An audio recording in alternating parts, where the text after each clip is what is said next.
ਵਾਹਿਗੁਰੂ ਜੀ।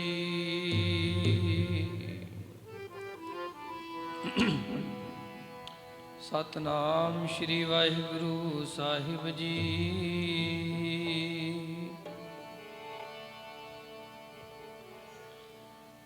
ਸੰਤ ਸਰਨ ਜੋ ਜਨ ਪਰੈ ਸੋ ਜਨ ਉਦਰ ਨਹਾਰ। ਸੰਤ ਕੀ ਨਿੰਦਾ ਨਾਨਕਾ ਬਹੁਰ ਬਹੁਰ ਅਵਤਾਰ। हम संतन की रेन प्यारे हम संतन की सरना। संत हमारी ऊट सतानी संत हमारा गहना।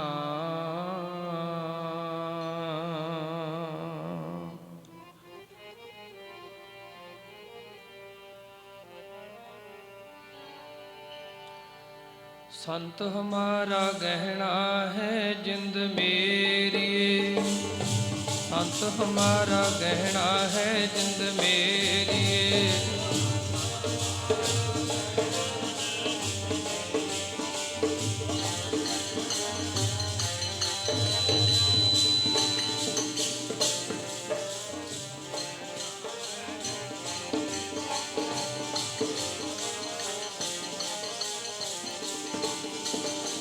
संत हमारा गहना है जिंद मेरी। संत हमारा गहना है जिंद मेरी।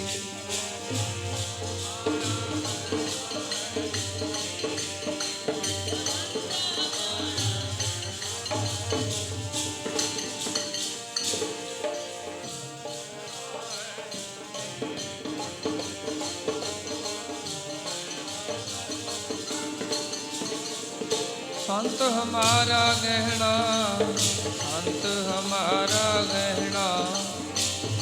संत हमारा गहना संत हमारा गहना।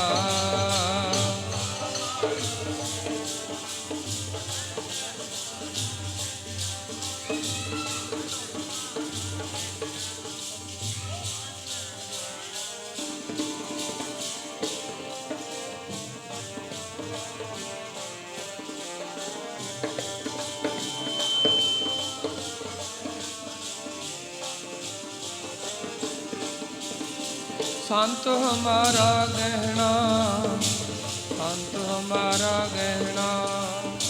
संत हमारा गहना संत हमारा गहना।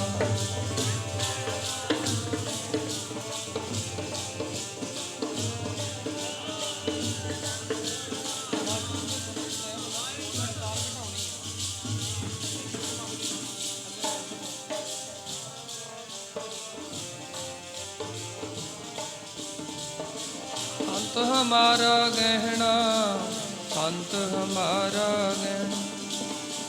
संत हमारा गहना संत हमारा गहना। संत हमारा गहना संत हमारा गहना।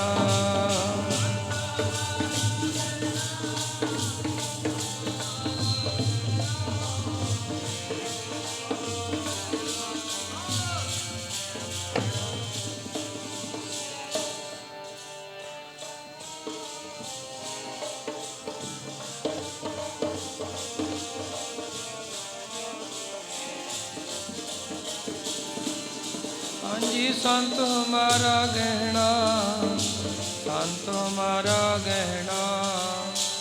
संत हमारा गहना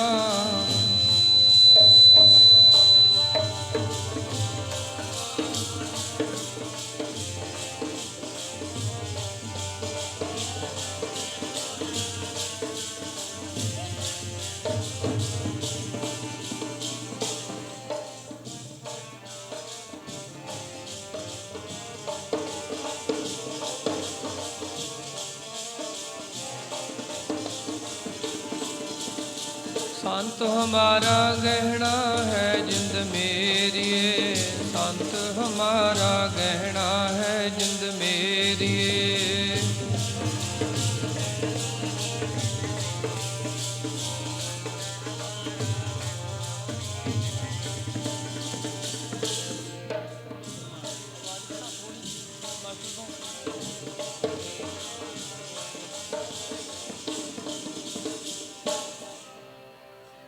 हम संतन की रेन प्यारे, हम संतन की सरना।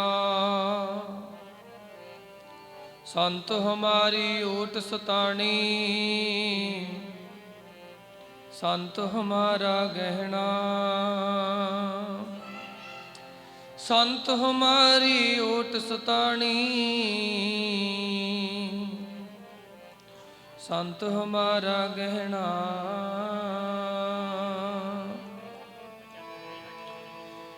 जिंदे संतां नूं बना ले गहना, सचखंड ले जाणगे। संतां नूं बना ले गहना, सचखंड ले जाणगे।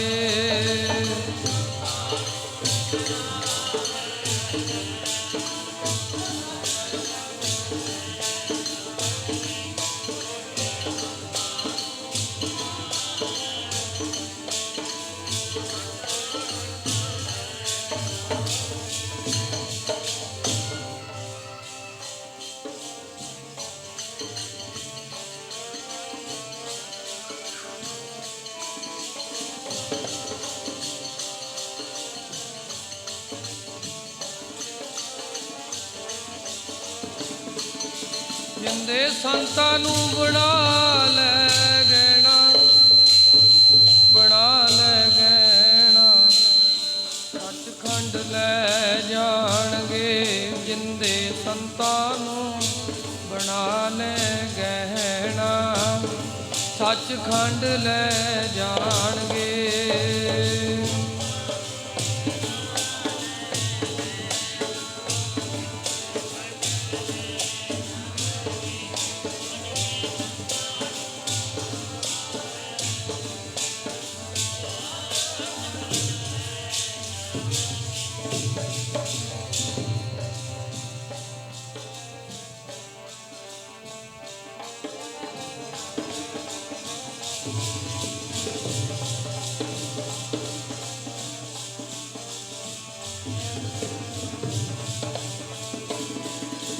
हम संतन की रेन प्यारे, हम संतन की सरना।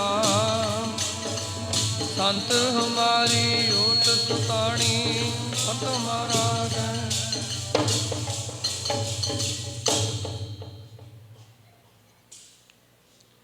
जुगो जुग अटल चवर तख्त दे मालक,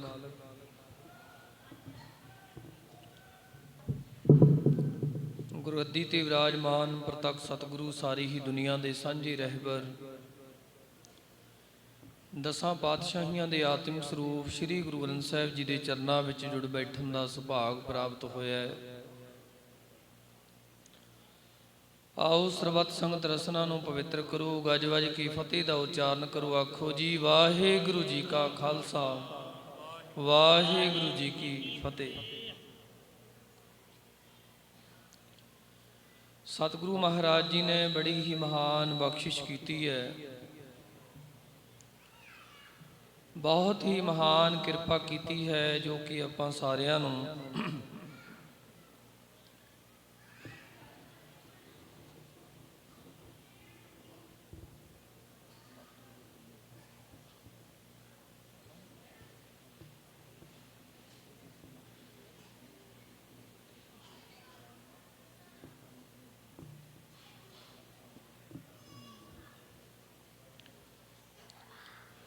ਵਡਭਾਗੀ ਹਰ ਸੰਗਤ ਪਾਵੈ, ਭਾਗਹੀਣ ਭ੍ਰਮ ਚੋਟਾਂ ਖਾਵੈ।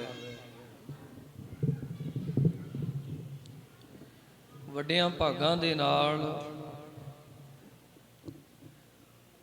ਗੁਰੂ ਜੀ ਦੇ ਚਰਨ ਪਰਸਣ ਦਾ ਜੋ ਸਮਾਂ ਹੈ, ਉਹ ਆਪਾਂ ਸਾਰਿਆਂ ਨੂੰ ਪ੍ਰਾਪਤ ਹੋਇਆ ਹੈ। ਸਤਿਪੁਰਖਾਂ ਦੀ ਪਾਵਨ ਪਵਿੱਤਰ ਯਾਦ ਦੇ ਅੰਦਰ ਅੰਮ੍ਰਿਤ ਵੇਲੇ ਤੋਂ ਲੈ ਕਰਕੇ ਸ੍ਰੀ ਗੁਰੂ ਗ੍ਰੰਥ ਸਾਹਿਬ ਮਹਾਰਾਜ ਸੱਚੇ ਪਾਤਸ਼ਾਹ ਜੀ ਦੀ ਬਾਣੀ ਦੇ ਪ੍ਰਵਾਹ ਪ੍ਰਾਰੰਭ ਹੋਏ ਨੇ।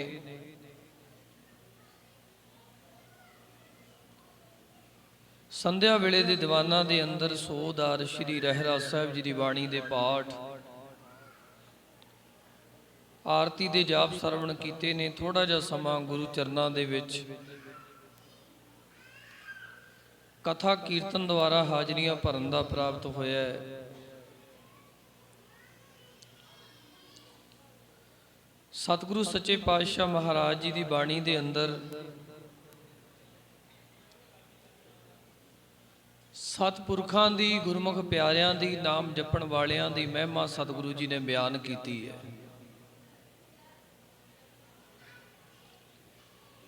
ਜਿਨ੍ਹਾਂ ਦੇ ਹਿਰਦੇ ਵਿੱਚ ਅਕਾਲ ਪੁਰਖ ਵਾਹਿਗੁਰੂ ਜੀ ਦਾ ਨਾਮ ਵਸ ਜਾਂਦਾ ਹੈ,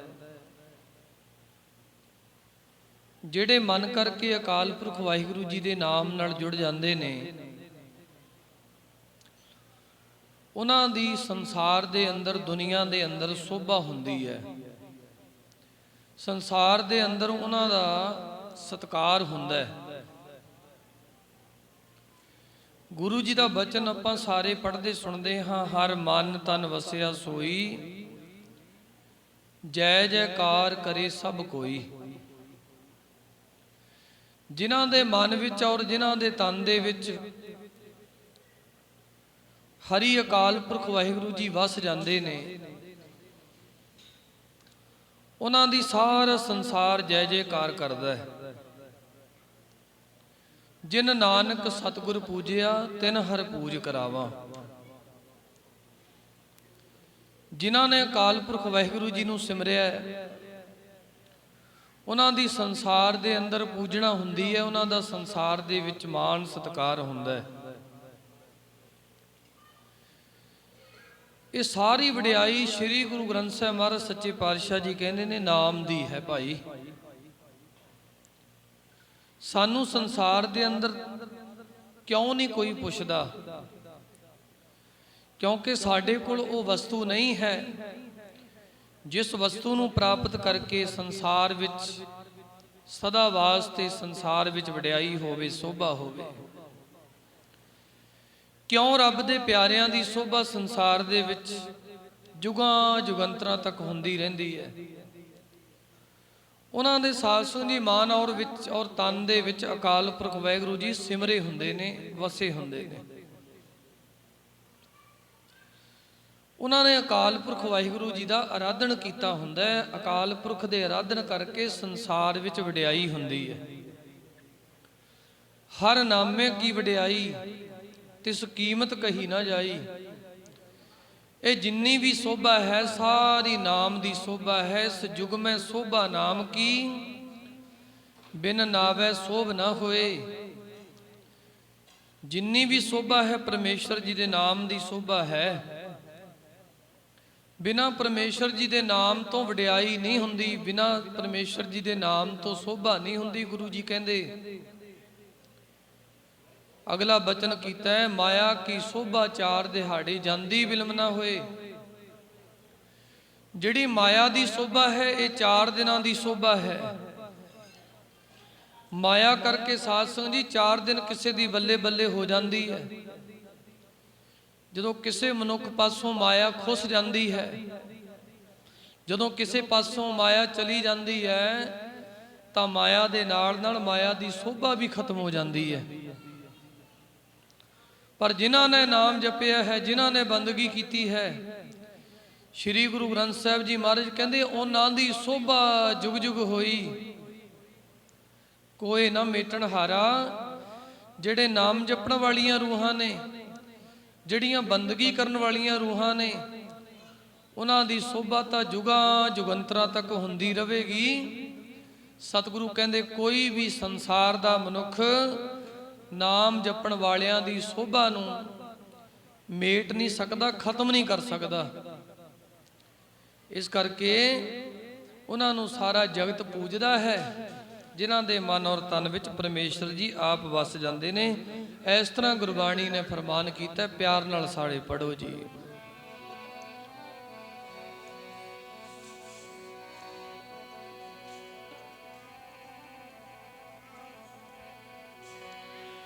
ਜੈ ਜੈਕਾਰੀ ਉਹਨਾਂ ਦੀ ਹੋਵੇ, ਜਿਨ੍ਹਾਂ ਦੇ ਮਨ ਤੂੰ ਵਸਿਆ। ਜੈ ਜੈਕਾਰ ਉਹਨਾਂ ਦੀ ਹੋਵੇ, ਜਿਨ੍ਹਾਂ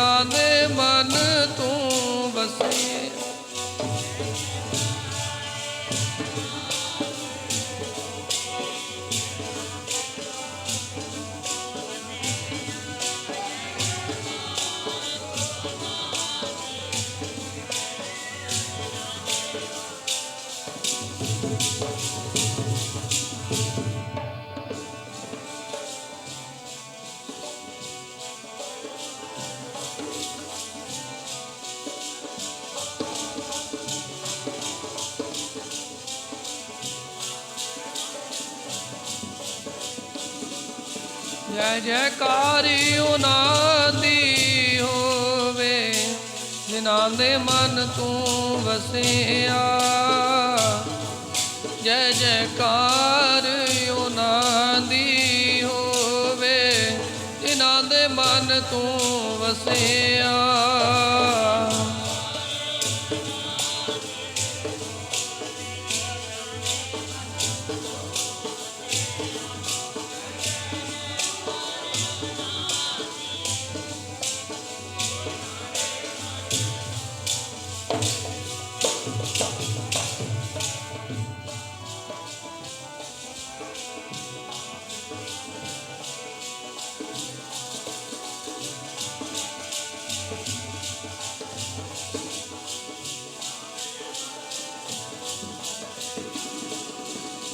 ਜਿਨ੍ਹਾਂ ਦੇ ਮਨ ਜੀ ਵਾਹਿਗੁਰੂ ਤੂੰ ਵਸਿਆ। ਜਿਨ੍ਹਾਂ ਦੇ ਮਨ ਵਿੱਚ ਤੂੰ ਵਸਿਆ।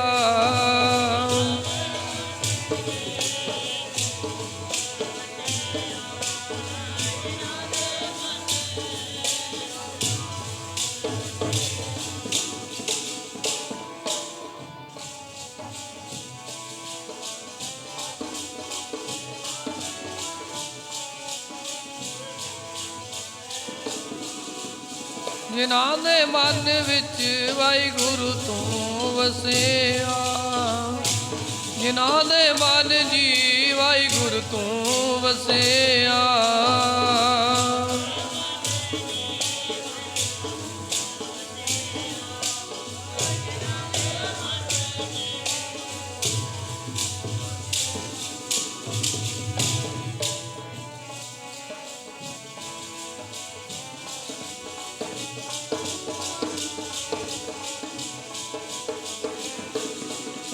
ਜੈ ਜੈਕਾਰੀ ਉਹਨਾਂ ਦੀ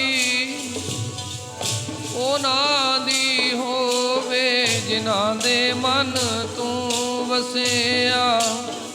ਜੈ ਜੈਕਾਰੀ ਉਹਨਾਂ ਦੀ ਹੋਵੇ ਜਿਨ੍ਹਾਂ ਦੇ ਮਨ ਤੂੰ ਵਸਿਆ।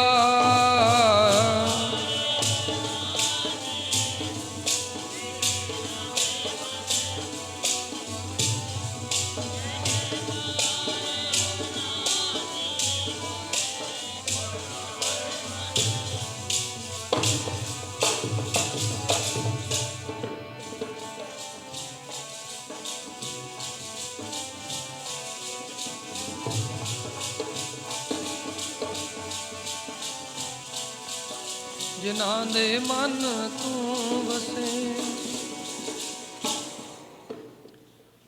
ਅਕਾਲ ਪੁਰਖ ਵਾਹਿਗੁਰੂ ਜੀ ਦਾ ਨਾਮ ਜਿਨ੍ਹਾਂ ਦੇ ਮਨ ਵਿੱਚ ਵਸਦਾ ਹੈ ਉਹਨਾਂ ਦੀ ਸੰਸਾਰ ਦੇ ਅੰਦਰ ਸ਼ੋਭਾ ਹੁੰਦੀ ਹੈ। ਉਹਨਾਂ ਦੀ ਸੰਸਾਰ ਦੇ ਅੰਦਰ ਵਡਿਆਈ ਹੁੰਦੀ ਹੈ। ਧੰਨ ਧੰਨ ਸ੍ਰੀ ਗੁਰੂ ਤੇਗ ਬਹਾਦਰ ਮਹਾਰਾਜ ਬਚਨ ਕਰਦੇ ਸਾਹਿਬ ਕਹਿੰਦੇ ਨਾਮ ਰਹਿਓ ਸਾਧੂ ਰਹਿਓ ਗੁਰੂ ਗੋਬਿੰਦ। ਕਹੋ ਨਾਨਕ ਇਹ ਜਗਤ ਮੈਂ ਕਿਨ ਜਪਿਓ ਗੁਰਮੰਤ। ਸੰਸਾਰ ਦੇ ਅੰਦਰ ਇੱਕ ਪ੍ਰਮਾਤਮਾ ਅਕਾਲ ਪੁਰਖ ਵਾਹਿਗੁਰੂ ਜੀ ਦਾ ਨਾਮ ਰਹਿੰਦਾ ਹੈ। ਸਦੀਵੀ ਕਾਲ ਸਾਧ ਸੰਗਤ ਜੀ ਅਕਾਲ ਪੁਰਖ ਵਾਹਿਗੁਰੂ ਜੀ ਦਾ ਨਾਮ ਦੁਨੀਆ ਵਿੱਚ ਰਹੇਗਾ। ਉਸ ਤੋਂ ਬਾਅਦ ਸਾਧ ਸੰਗਤ ਜੀ ਨਾਮ ਨੂੰ ਜਪਣ ਵਾਲੇ ਸਾਧੂ ਰਹਿਓ। ਜਿਹੜੇ ਨਾਮ ਨੂੰ ਜਪਦੇ ਹਨ ਉਹਨਾਂ ਦਾ ਸੰਸਾਰ ਵਿੱਚ ਨਾਮ ਰਹੇਗਾ। ਇੱਕ ਉਸ ਪਰਮੇਸ਼ਰ ਜੀ ਦੇ ਨਾਮ ਨੂੰ ਬਖਸ਼ਿਸ਼ ਵਜੋਂ ਦੇਣ ਵਾਲਾ ਗੁਰੂ ਰਹੇਗਾ ਜਿਹੜਾ ਤੁਰਠ ਕੇ ਸਾਨੂੰ ਨਾਮ ਦੀ ਦਾਤ ਬਖਸ਼ਦਾ ਹੈ। ਰੱਬ ਦੇ ਪਿਆਰੇ ਵੀ ਸੰਸਾਰ ਦੇ ਵਿੱਚ ਸਦਾ ਵਾਸਤੇ ਰਹਿੰਦੇ ਨੇ, ਭਾਵੇਂ ਕਿ ਸਰੀਰ ਕਰਕੇ ਚਲੇ ਜਾਂਦੇ ਨੇ, ਪਰ ਉਹਨਾਂ ਦੀ ਜੋ ਯਾਦ ਹੈ ਉਹ ਸਦਾ ਹੀ ਸੰਸਾਰ ਦੇ ਵਿੱਚ ਬਣੀ ਰਹਿੰਦੀ ਹੈ। ਜਿਵੇਂ ਜਿਨ੍ਹਾਂ ਮਹਾਂਪੁਰਖਾਂ ਦੀ ਯਾਦ ਦੇ ਵਿੱਚ ਤੁਸੀਂ ਸਮਾਗਮ ਦੇ ਵਿੱਚ ਹਾਜ਼ਰੀਆਂ ਭਰ ਰਹੇ ਹੋ, ਇਹ ਮਹਾਂਪੁਰਖ ਵੀ ਸਾਧ ਸੰਗਤ ਜੀ ਨਾਮ ਦੇ ਪ੍ਰਤਾਪ ਕਰਕੇ ਸੰਸਾਰ ਵਿੱਚ ਸਦਾ ਰਹਿਣ ਵਾਲੇ ਨੇ। ਅੱਜ ਉਹਨਾਂ ਦੀ ਯਾਦ ਸਾਨੂੰ ਇਹ ਦਰਸਾ ਰਹੀ ਹੈ ਕਿ ਉਹ ਸਦਾ ਸੰਸਾਰ ਦੇ ਵਿੱਚ ਜਿਉਂਦੇ ਨੇ। ਗੁਰੂ ਜੀ ਦਾ ਬਚਨ ਹੈ, ਜਨਮ ਮਰਨ ਦੁਹੂ ਮੈਂ ਨਾਹੀ, ਜਨ ਪਰ ਉਪਕਾਰੀ ਆਏ। ਰੱਬ ਦੇ ਪਿਆਰੇ ਪਰਉਪਕਾਰ ਵਾਸਤੇ ਸੰਸਾਰ ਵਿੱਚ ਆਉਂਦੇ ਨੇ, ਜਨਮ ਤੇ ਮਰਨ ਤੋਂ ਰਹਿਤ ਨੇ। ਉਹ ਤਾਂ ਸੰਸਾਰ ਦੇ ਲੋਕਾਂ ਨੂੰ, ਸੰਸਾਰ ਦੀ ਲੁਕਾਈ ਨੂੰ, ਉਹਨਾਂ ਨੂੰ ਭਲਾ ਕਰਨ ਵਾਸਤੇ ਆਉਂਦੇ ਨੇ, ਸਿੱਧੇ ਰਸਤੇ ਪਾਉਣ ਵਾਸਤੇ ਆਉਂਦੇ ਨੇ। ਸਾਧ ਸੰਗਤ ਜੀ, ਜਿਵੇਂ ਕੋਈ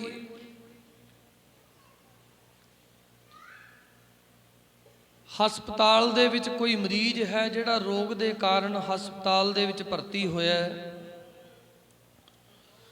ਉਹ ਆਪਣੇ ਰੋਗ ਦੇ ਕਾਰਨ ਹਸਪਤਾਲ ਦੇ ਵਿੱਚ ਇਲਾਜ ਕਰਵਾ ਰਿਹਾ ਹੈ। ਉਹ ਵੀ ਹਸਪਤਾਲ ਦੇ ਵਿੱਚ ਆਇਆ ਹੈ, ਪਰ ਉਹ ਕਿਉਂ ਆਇਆ? ਕਿਉਂਕਿ ਉਹ ਰੋਗੀ ਹੈ, ਉਹਨੂੰ ਰੋਗ ਲੱਗਿਆ ਹੋਇਆ ਹੈ, ਉਹਨੂੰ ਬਿਮਾਰੀ ਹੈ। ਇੱਕ ਰੋਗੀ ਹੈ ਜਿਹੜਾ ਆਪਣੇ ਇਲਾਜ ਕਰਾਉਣ ਵਾਸਤੇ ਹਸਪਤਾਲ ਦੇ ਵਿੱਚ, ਹਸਪੀਟਲ ਦੇ ਵਿੱਚ ਜਾਂਦਾ ਹੈ, ਪਰ ਉਸੇ ਹਸਪਤਾਲ ਦੇ ਵਿੱਚ, ਉਸੇ ਹਸਪੀਟਲ ਦੇ ਵਿੱਚ ਇੱਕ ਡਾਕਟਰ ਵੀ ਜਾਂਦਾ ਹੈ ਜਿਹਨੂੰ ਕੋਈ ਰੋਗ ਨਹੀਂ ਹੈ। ਪਰ ਉਹ ਹਸਪਤਾਲ ਦੇ ਵਿੱਚ ਕਿਉਂ ਜਾਂਦਾ? ਕਿਉਂਕਿ ਉਸਨੇ ਉਸ ਰੋਗੀ ਦਾ ਇਲਾਜ ਕਰਨਾ ਜਿਹੜਾ ਹਸਪਤਾਲ ਦੇ ਵਿੱਚ ਭਰਤੀ ਹੋਇਆ ਹੈ। ਰੋਗੀ ਵੀ ਸਾਧ ਸੰਗਤ ਜੀ ਹਸਪਤਾਲ ਦੇ ਵਿੱਚ ਆਇਆ, ਡਾਕਟਰ ਵੀ ਹਸਪਤਾਲ ਦੇ ਵਿੱਚ ਆਇਆ, ਪਰ ਦੋਨਾਂ ਦਾ ਹਸਪਤਾਲ ਦੇ ਵਿੱਚ ਆਉਣ ਦਾ ਕਾਰਨ ਵੱਖੋ ਵੱਖਰਾ ਹੈ।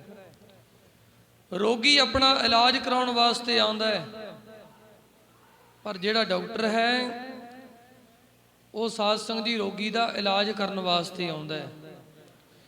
ਇਸੇ ਤਰ੍ਹਾਂ ਸੰਸਾਰ ਵੀ ਇੱਕ ਹਸਪਤਾਲ ਹੈ। ਇਸ ਸੰਸਾਰ ਦੇ ਵਿੱਚ ਅਸੀਂ ਵੀ ਦੁਨੀਆ ਦੇ ਲੋਕ, ਮਾਇਆਵਾਦੀ ਲੋਕ, ਅਸੀਂ ਵੀ ਸੰਸਾਰ ਦੇ ਵਿੱਚ ਆਉਂਦੇ ਹਾਂ।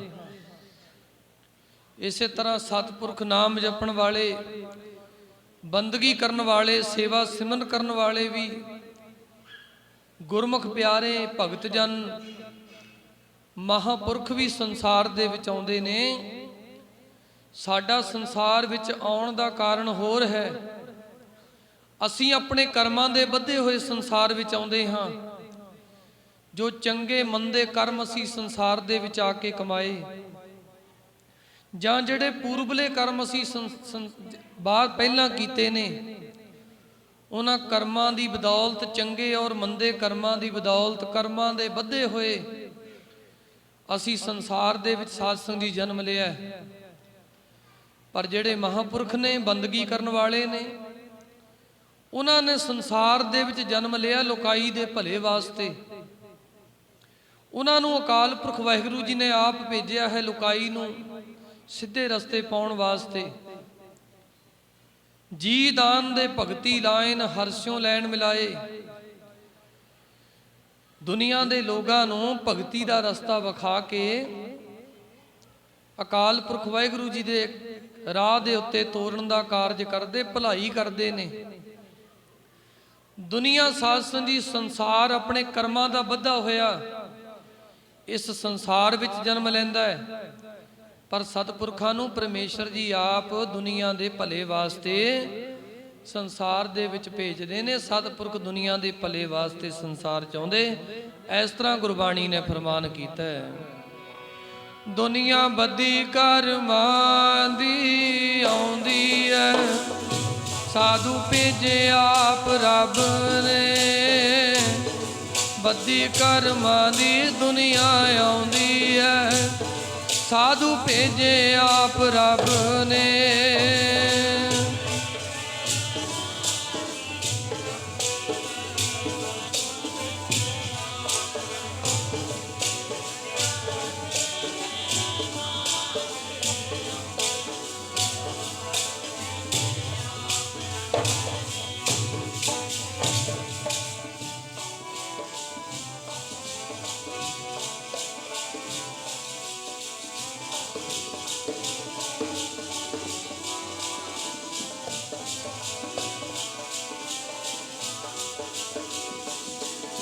ਦੁਨੀਆ ਬੱਧੀ ਕਰਮਾਂ ਦੀ ਆਵੇ, ਕਰਮਾਂ ਦੀ ਆਵੇ, ਸਾਧੂ ਭੇਜੇ ਆਪ ਰੱਬ ਨੇ। ਬੱਧੀ ਕਰਮਾਂ ਦੀ ਦੁਨੀਆ ਆਉਂਦੀ ਹੈ, ਸਾਧੂ ਭੇਜੇ ਆਪ ਰੱਬ ਨੇ ਜਪੋ।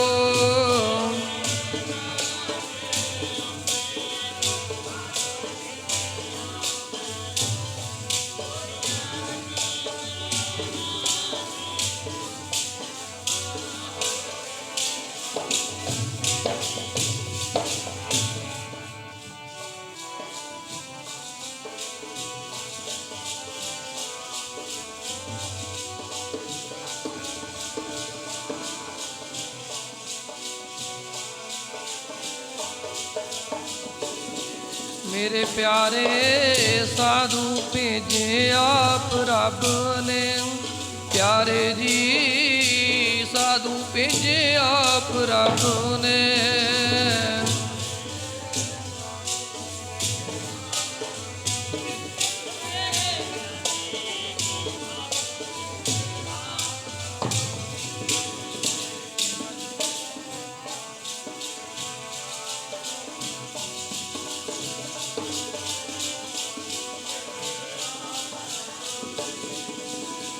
साधु भेजे जी आप रब ने, प्यारे साधु भेजे आप रब ने।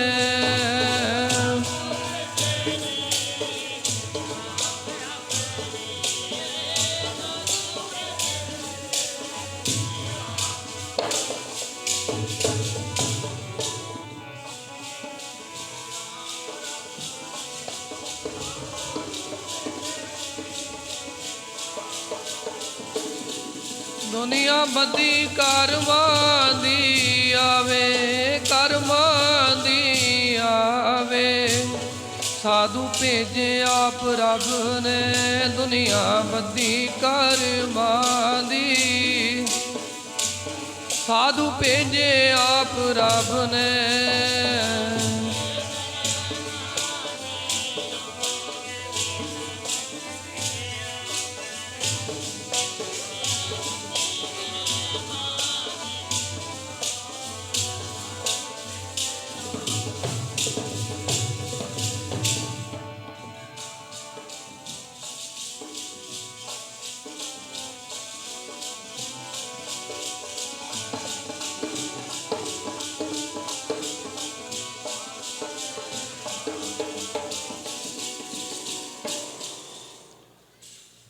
ਨਿਤ ਅਵਤਾਰ ਦੇ ਰੂਪ ਦੇ ਵਿੱਚ ਮਹਾਂਪੁਰਖ ਸਾਧ ਸੰਗਤ ਜੀ ਸੰਸਾਰ ਵਿੱਚ ਆਉਂਦੇ ਨੇ।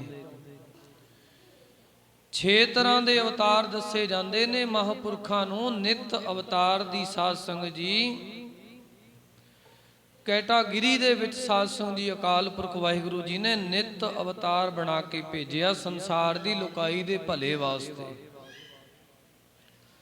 ਔਰ ਸਾਰੀ ਜ਼ਿੰਦਗੀ ਮਹਾਂਪੁਰਖ ਭਲਾ ਕਰਦੇ ਰਹਿੰਦੇ। ਭਾਵੇਂ ਕੋਈ ਸਾਧ ਸੰਗਤ ਜੀ ਉਹਨਾਂ ਨੂੰ ਬੁਰਾ ਕਹਿੰਦਾ ਹੈ, ਭਾਵੇਂ ਕੋਈ ਉਹਨਾਂ ਨੂੰ ਚੰਗਾ ਕਹਿੰਦਾ, ਸੰਸਾਰ ਦੇ ਅੰਦਰ ਸਤਿਪੁਰਖ ਭਲਾਈ ਹੀ ਕਰਦੇ ਨੇ। ਸਰਬਰ ਤਰਬਰ ਸੰਤ ਜਨ ਚੌਥੇ ਬਾਦਲ ਮੇਹ, ਪਰ ਉਪਕਾਰ ਕੇ ਕਾਰਣੇ ਚਾਹੋਂ ਧਾਰੀ ਦੇਹ। ਸਾਧ ਸੰਗਤ ਜੀ ਜਿਵੇਂ ਕੋਈ ਸਰੋਵਰ ਜਿਸ ਦੇ ਪਾਣੀ ਨੂੰ ਭਾਵੇਂ ਕੋਈ ਮਾੜਾ ਬੰਦਾ ਪੀਵੇ, ਭਾਵੇਂ ਕੋਈ ਚੰਗਾ ਬੰਦਾ ਪੀਵੇ, ਭਾਵੇਂ ਕੋਈ ਸਰੋਵਰ ਦੇ ਪਾਣੀ ਨੂੰ ਚੋਰ ਬੰਦਾ ਪੀਵੇ, ਭਾਵੇਂ ਕੋਈ ਸਾਧ ਬੰਦਾ ਪੀਵੇ, ਪਰ ਸਰੋਵਰ ਕਦੇ ਵੀ ਸਾਧ ਸੰਗਤ ਜੀ ਰੋਕਦਾ ਨਹੀਂ ਵੀ ਤੂੰ ਭਾਈ ਪਾਪੀ ਬੰਦਾ ਹੈ, ਤੂੰ ਮੇਰੇ ਪਾਣੀ ਨੂੰ ਪੀਣਾ ਨਹੀਂ ਹੈ। ਸਰੋਵਰ ਦਾ ਪਰਉਪਕਾਰ ਹੈ ਕਿ ਉਹ ਸਾਰਿਆਂ ਨੂੰ ਪਾਣੀ ਵਰਤਣ ਵਾਸਤੇ ਦਿੰਦਾ ਹੈ, ਉਹਦਾ ਪਰਉਪਕਾਰ ਹੈ। ਇੱਕ ਦਰਖਤ ਸਾਧ ਸੰਗਤ ਜੀ ਰਾਹ ਦੇ ਵਿੱਚ ਖੜਿਆ ਹੈ, ਉਹਦੀ ਛਾਂ ਦੇ ਵਿੱਚ ਭਾਵੇਂ ਕੋਈ ਪਾਪੀ ਬੰਦਾ ਬਹਿ ਜੇ, ਦਰਖਤ ਦੀ ਛਾਂ ਹੇਠ ਭਾਵੇਂ ਕੋਈ ਧਰਮੀ ਬੰਦਾ ਬਹਿ ਜੇ, ਭਾਵੇਂ ਕੋਈ ਚੋਰ ਬਹਿ ਜੇ, ਭਾਵੇਂ ਕੋਈ ਸਾਧ ਬਹਿ ਜੇ, ਜਿਹੜਾ ਦਰਖਤ ਰਾਹ ਦੇ ਵਿੱਚ ਸਾਧ ਸੰਗਤ ਜੀ ਖੜਾ ਹੈ, ਉਹਨੇ ਕਦੇ ਕਿਸੇ ਨੂੰ ਰੋਕਿਆ ਨਹੀਂ ਵੀ ਤੂੰ ਭਾਈ ਪਾਪ ਕਰਦਾ, ਤੂੰ ਚੋਰੀਆਂ ਕਰਦਾ, ਤੂੰ ਠੱਗੀਆਂ ਕਰਦਾ, ਤੂੰ ਮੇਰੀ ਛਾਂ ਨਹੀਂ ਮਾਣ ਸਕਦਾ। ਕਦੇ ਵੀ ਸਾਧ ਸੰਗਤ ਜੀ ਦਰਖਤ ਰੋਕਦਾ ਨਹੀਂ। ਚੰਗਾ ਮੰਦਾ ਭਾਵੇਂ ਕੋਈ ਦਰਖਤ ਦੀ ਛਾਂ ਹੇਠਾਂ ਬਹਿ ਜੇ, ਦਰਖਤ ਹਰ ਇੱਕ ਬੰਦੇ ਨੂੰ ਛਾਂ ਦਿੰਦਾ ਹੈ, ਇਹ ਦਰਖਤ ਦਾ ਪਰਉਪਕਾਰ ਹੈ। ਸਾਧ ਸੰਗਤ ਜੀ, ਬੱਦਲ ਜਿਹੜੇ ਨੇ ਉਹ ਵੀ ਪਰਉਪਕਾਰ ਕਰਦੇ ਨੇ। ਭਾਵੇਂ ਤੁਹਾਡੇ ਗੁਆਂਢੀਆਂ ਦਾ ਖੇਤ, ਭਾਵੇਂ ਕੋਈ ਚੋਰ ਚੱਕੇ ਦਾ, ਭਾਵੇਂ ਕੋਈ ਪਾਪੀ ਬੰਦੇ ਦਾ, ਬੱਦਲ ਨੇ ਇਹ ਨਹੀਂ ਵੇਖਣਾ ਕਿ ਇਹ ਖੇਤ ਜਿਹੜਾ, ਇਹ ਜਿਹੜੀ ਪੈਲੀ ਹੈ, ਇਹ ਪਾਪੀ ਬੰਦੇ ਦੀ ਹੈ। ਬੱਦਲ ਨੇ ਇਹ ਨਹੀਂ ਵੇਖਣਾ ਆਹ ਪੈਲੀ ਧਰਮੀ ਬੰਦੇ ਦੀ ਹੈ। ਬੱਦਲ ਨੇ ਸਾਧ ਸੰਗਤ ਜੀ ਧਰਮੀ ਦੇ ਖੇਤ ਵਿੱਚ ਵੀ, ਬੱਦਲ ਨੇ ਸਾਧ ਸੰਗਤ ਜੀ ਪਾਪੀ ਦੇ ਖੇਤ ਵਿੱਚ ਵੀ ਇੱਕੋ ਢੰਗ ਤਰੀਕੇ ਦੇ ਨਾਲ ਮੀਂਹ ਵਰਾਉਣਾ ਹੈ, ਵਰਖਾ ਪਾਉਣੀ ਹੈ। ਬੱਦਲ ਕਦੇ ਵੀ ਸਾਧ ਸੰਗਤ ਜੀ ਪਾਪੀ ਤੇ ਪੁੰਨੀ ਨਹੀਂ ਵੇਖਦਾ। ਜਦੋਂ ਵੀ ਬੱਦਲ ਮੀਂਹ ਵਰਸਾਉਂਦਾ ਹੈ ਤੇ ਸਾਰਿਆਂ ਦੀਆਂ ਪੈਲੀਆਂ ਦੇ ਵਿੱਚ ਮੀਂਹ ਇੱਕੋ ਜਿਹਾ ਸਾਧ ਸੰਗਤ ਪੈਂਦਾ ਹੈ। ਜਿਵੇਂ ਬੱਦਲ ਸਾਧ ਸੰਗਤ ਜੀ ਪਰਉਪਕਾਰ ਕਰਦਾ ਹੈ, ਜਿਵੇਂ ਦਰਖਤ ਪਰਉਪਕਾਰ ਕਰਦਾ, ਜਿਵੇਂ ਸਰੋਵਰ ਪਰਉਪਕਾਰ ਕਰਦਾ ਹੈ, ਉਸੇ ਤਰ੍ਹਾਂ ਹੀ ਰੱਬ ਦੇ ਪਿਆਰੇ ਸੰਤ ਮਹਾਂਪੁਰਖ ਪਰਉਪਕਾਰ ਕਰਦੇ ਨੇ। ਉਹ ਇਹ ਨਹੀਂ ਵੇਖਦਾ ਇਹ ਸ਼ਰਾਬੀ ਹੈ, ਉਹ ਇਹ ਨਹੀਂ ਵੇਖਦਾ ਕਿ ਇਹਨੇ ਕਿੰਨੇ ਪਾਪ ਕੀਤੇ ਨੇ, ਉਹ ਇਹ ਨਹੀਂ ਵੇਖਦਾ ਇਹ ਚੋਰ ਹੈ, ਇਹ ਠੱਗ ਹੈ। ਸਤਿਪੁਰਖ ਇਹ ਨਹੀਂ ਵੇਖਦੇ ਇਹ ਧਰਮੀ ਹੈ। ਸਤਿਪੁਰਖ ਸਦਾ ਹੀ ਸਦਾ ਭਲਾਈ ਕਰਦੇ ਨੇ, ਪਰਉਪਕਾਰ ਨਿਤ ਚਿਤਵਤੇ। ਸਦਾ ਹੀ ਰੱਬ ਦੇ ਪਿਆਰੇ ਪਰਉਪਕਾਰ ਹੀ ਕਰਦੇ ਨੇ, ਚੰਗਾ ਮੰਦਾ ਨਹੀਂ ਵੇਖਦੇ, ਕਦੇ ਵੀ ਚੰਗਾ ਮੰਦਾ ਨਹੀਂ ਵੇਖਦੇ। ਉਹ ਹਰ ਇੱਕ ਨੂੰ ਸਾਧ ਸੰਗਤ ਜੀ ਇੱਕੋ ਹੀ ਨਿਗਾਹ ਨਾਲ ਵੇਖਦੇ ਨੇ, ਹਰ ਇੱਕ ਤੇ ਉੱਤੇ ਪਰਉਪਕਾਰ ਕਰਦੇ ਨੇ। ਭਾਵੇਂ ਕੋਈ ਉਹਨਾਂ ਨੂੰ ਚੰਗਾ ਕਹਿੰਦਾ ਹੈ, ਭਾਵੇਂ ਕਿ ਉਹਨਾਂ ਨੂੰ ਕੋਈ ਮਾੜਾ ਕਹਿੰਦਾ ਹੈ, ਉਹ ਆਪਣੀ ਰੀਤ ਨਹੀਂ ਛੱਡਦੇ, ਉਹ ਆਪਣੀ ਚਾਲ ਨਹੀਂ ਛੱਡਦੇ। ਜਿਵੇਂ ਪਾਪੀ ਬੰਦਾ ਆਪਣਾ ਸਾਧ ਸੰਗਤ ਜੀ ਪਾਪ ਕਰਮ ਨਹੀਂ ਛੱਡਦਾ, ਉਵੇਂ ਧਰਮੀ ਬੰਦਾ ਆਪਣਾ ਧਰਮ ਨਹੀਂ ਛੱਡਦਾ। ਇੱਕ ਸਤਿਪੁਰਖ ਸਾਧ ਸੰਗਤ ਜੀ ਤੁਰੇ ਜਾ ਰਹੇ ਸੀ, ਤੁਰੇ ਜਾਂਦੇ ਇੱਕ ਨਾਲੀ ਦੇ ਵਿੱਚ ਸਾਧ ਸੰਗਤ ਜੀ ਇੱਕ ਬਿੱਛੂ ਜਿਹੜਾ ਨਾਲੀ ਦੇ ਪਾਣੀ ਵਿੱਚ ਰੁੜਿਆ ਜਾ ਰਿਹਾ ਸੀ, ਉਹ ਸਤਿਪੁਰਖਾਂ ਨੇ ਸਾਧ ਸੰਗਤ ਜੀ ਆਪਣੇ ਹੱਥਾਂ ਦੇ ਨਾਲ ਉਸ ਬਿੱਛੂ ਨੂੰ ਪਾਣੀ ਵਿੱਚੋਂ, ਨਾਲੀ ਚੋਂ ਬਾਹਰ ਕੱਢਿਆ। ਉਸ ਕੀੜੇ ਨੇ ਮਹਾਂਪੁਰਖਾਂ ਦੇ ਸਾਧ ਸੰਗਤ ਜੀ ਉਂਗਲ ਦੇ ਉੱਤੇ ਡੰਗ ਮਾਰਿਆ। ਉਹ ਜਿਹੜੇ ਮਹਾਂਪੁਰਖ ਸੀ ਉਹਨਾਂ ਦਾ ਇੱਕ ਨਾਲ ਸੇਵਕ ਸੀ, ਉਹ ਵੇਖਦਾ ਹੈ ਕਿ ਮਹਾਂਪੁਰਖ ਆਪਣੇ ਹੱਥਾਂ ਦੇ ਨਾਲ ਇਸ ਕੀੜੇ ਨੂੰ ਪਾਣੀ ਚੋਂ ਬਾਹਰ ਕੱਢਦੇ ਨੇ, ਨਾਲੀ ਚੋਂ। ਪਰ ਇਹ ਕੀੜਾ ਸਤਿਪੁਰਖਾਂ ਦੀ ਉਂਗਲ ਦੇ ਉੱਤੇ ਡੰਗ ਮਾਰਦਾ ਹੈ। ਸਤਿਪੁਰਖਾਂ ਨੇ ਫੇਰ ਉਸ ਨੂੰ ਨਾਲੀ ਦੇ ਵਿੱਚੋਂ ਕੱਢਿਆ। ਜਦੋਂ ਹੱਥ ਪਾਇਆ ਤੇ ਉਹਨੇ ਫੇਰ ਡੰਗ ਮਾਰਿਆ, ਤੇ ਉਹਨਾਂ ਦਾ ਸੇਵਕ ਫੇਰ ਵੇਖਦਾ ਹੈ। ਤੀਸਰੀ ਵਾਰ ਜਦੋਂ ਸਤਿਪੁਰਖਾਂ ਨੇ ਫੇਰ ਹੱਥ ਪਾਇਆ ਉਸ ਕੀੜੇ ਨੂੰ,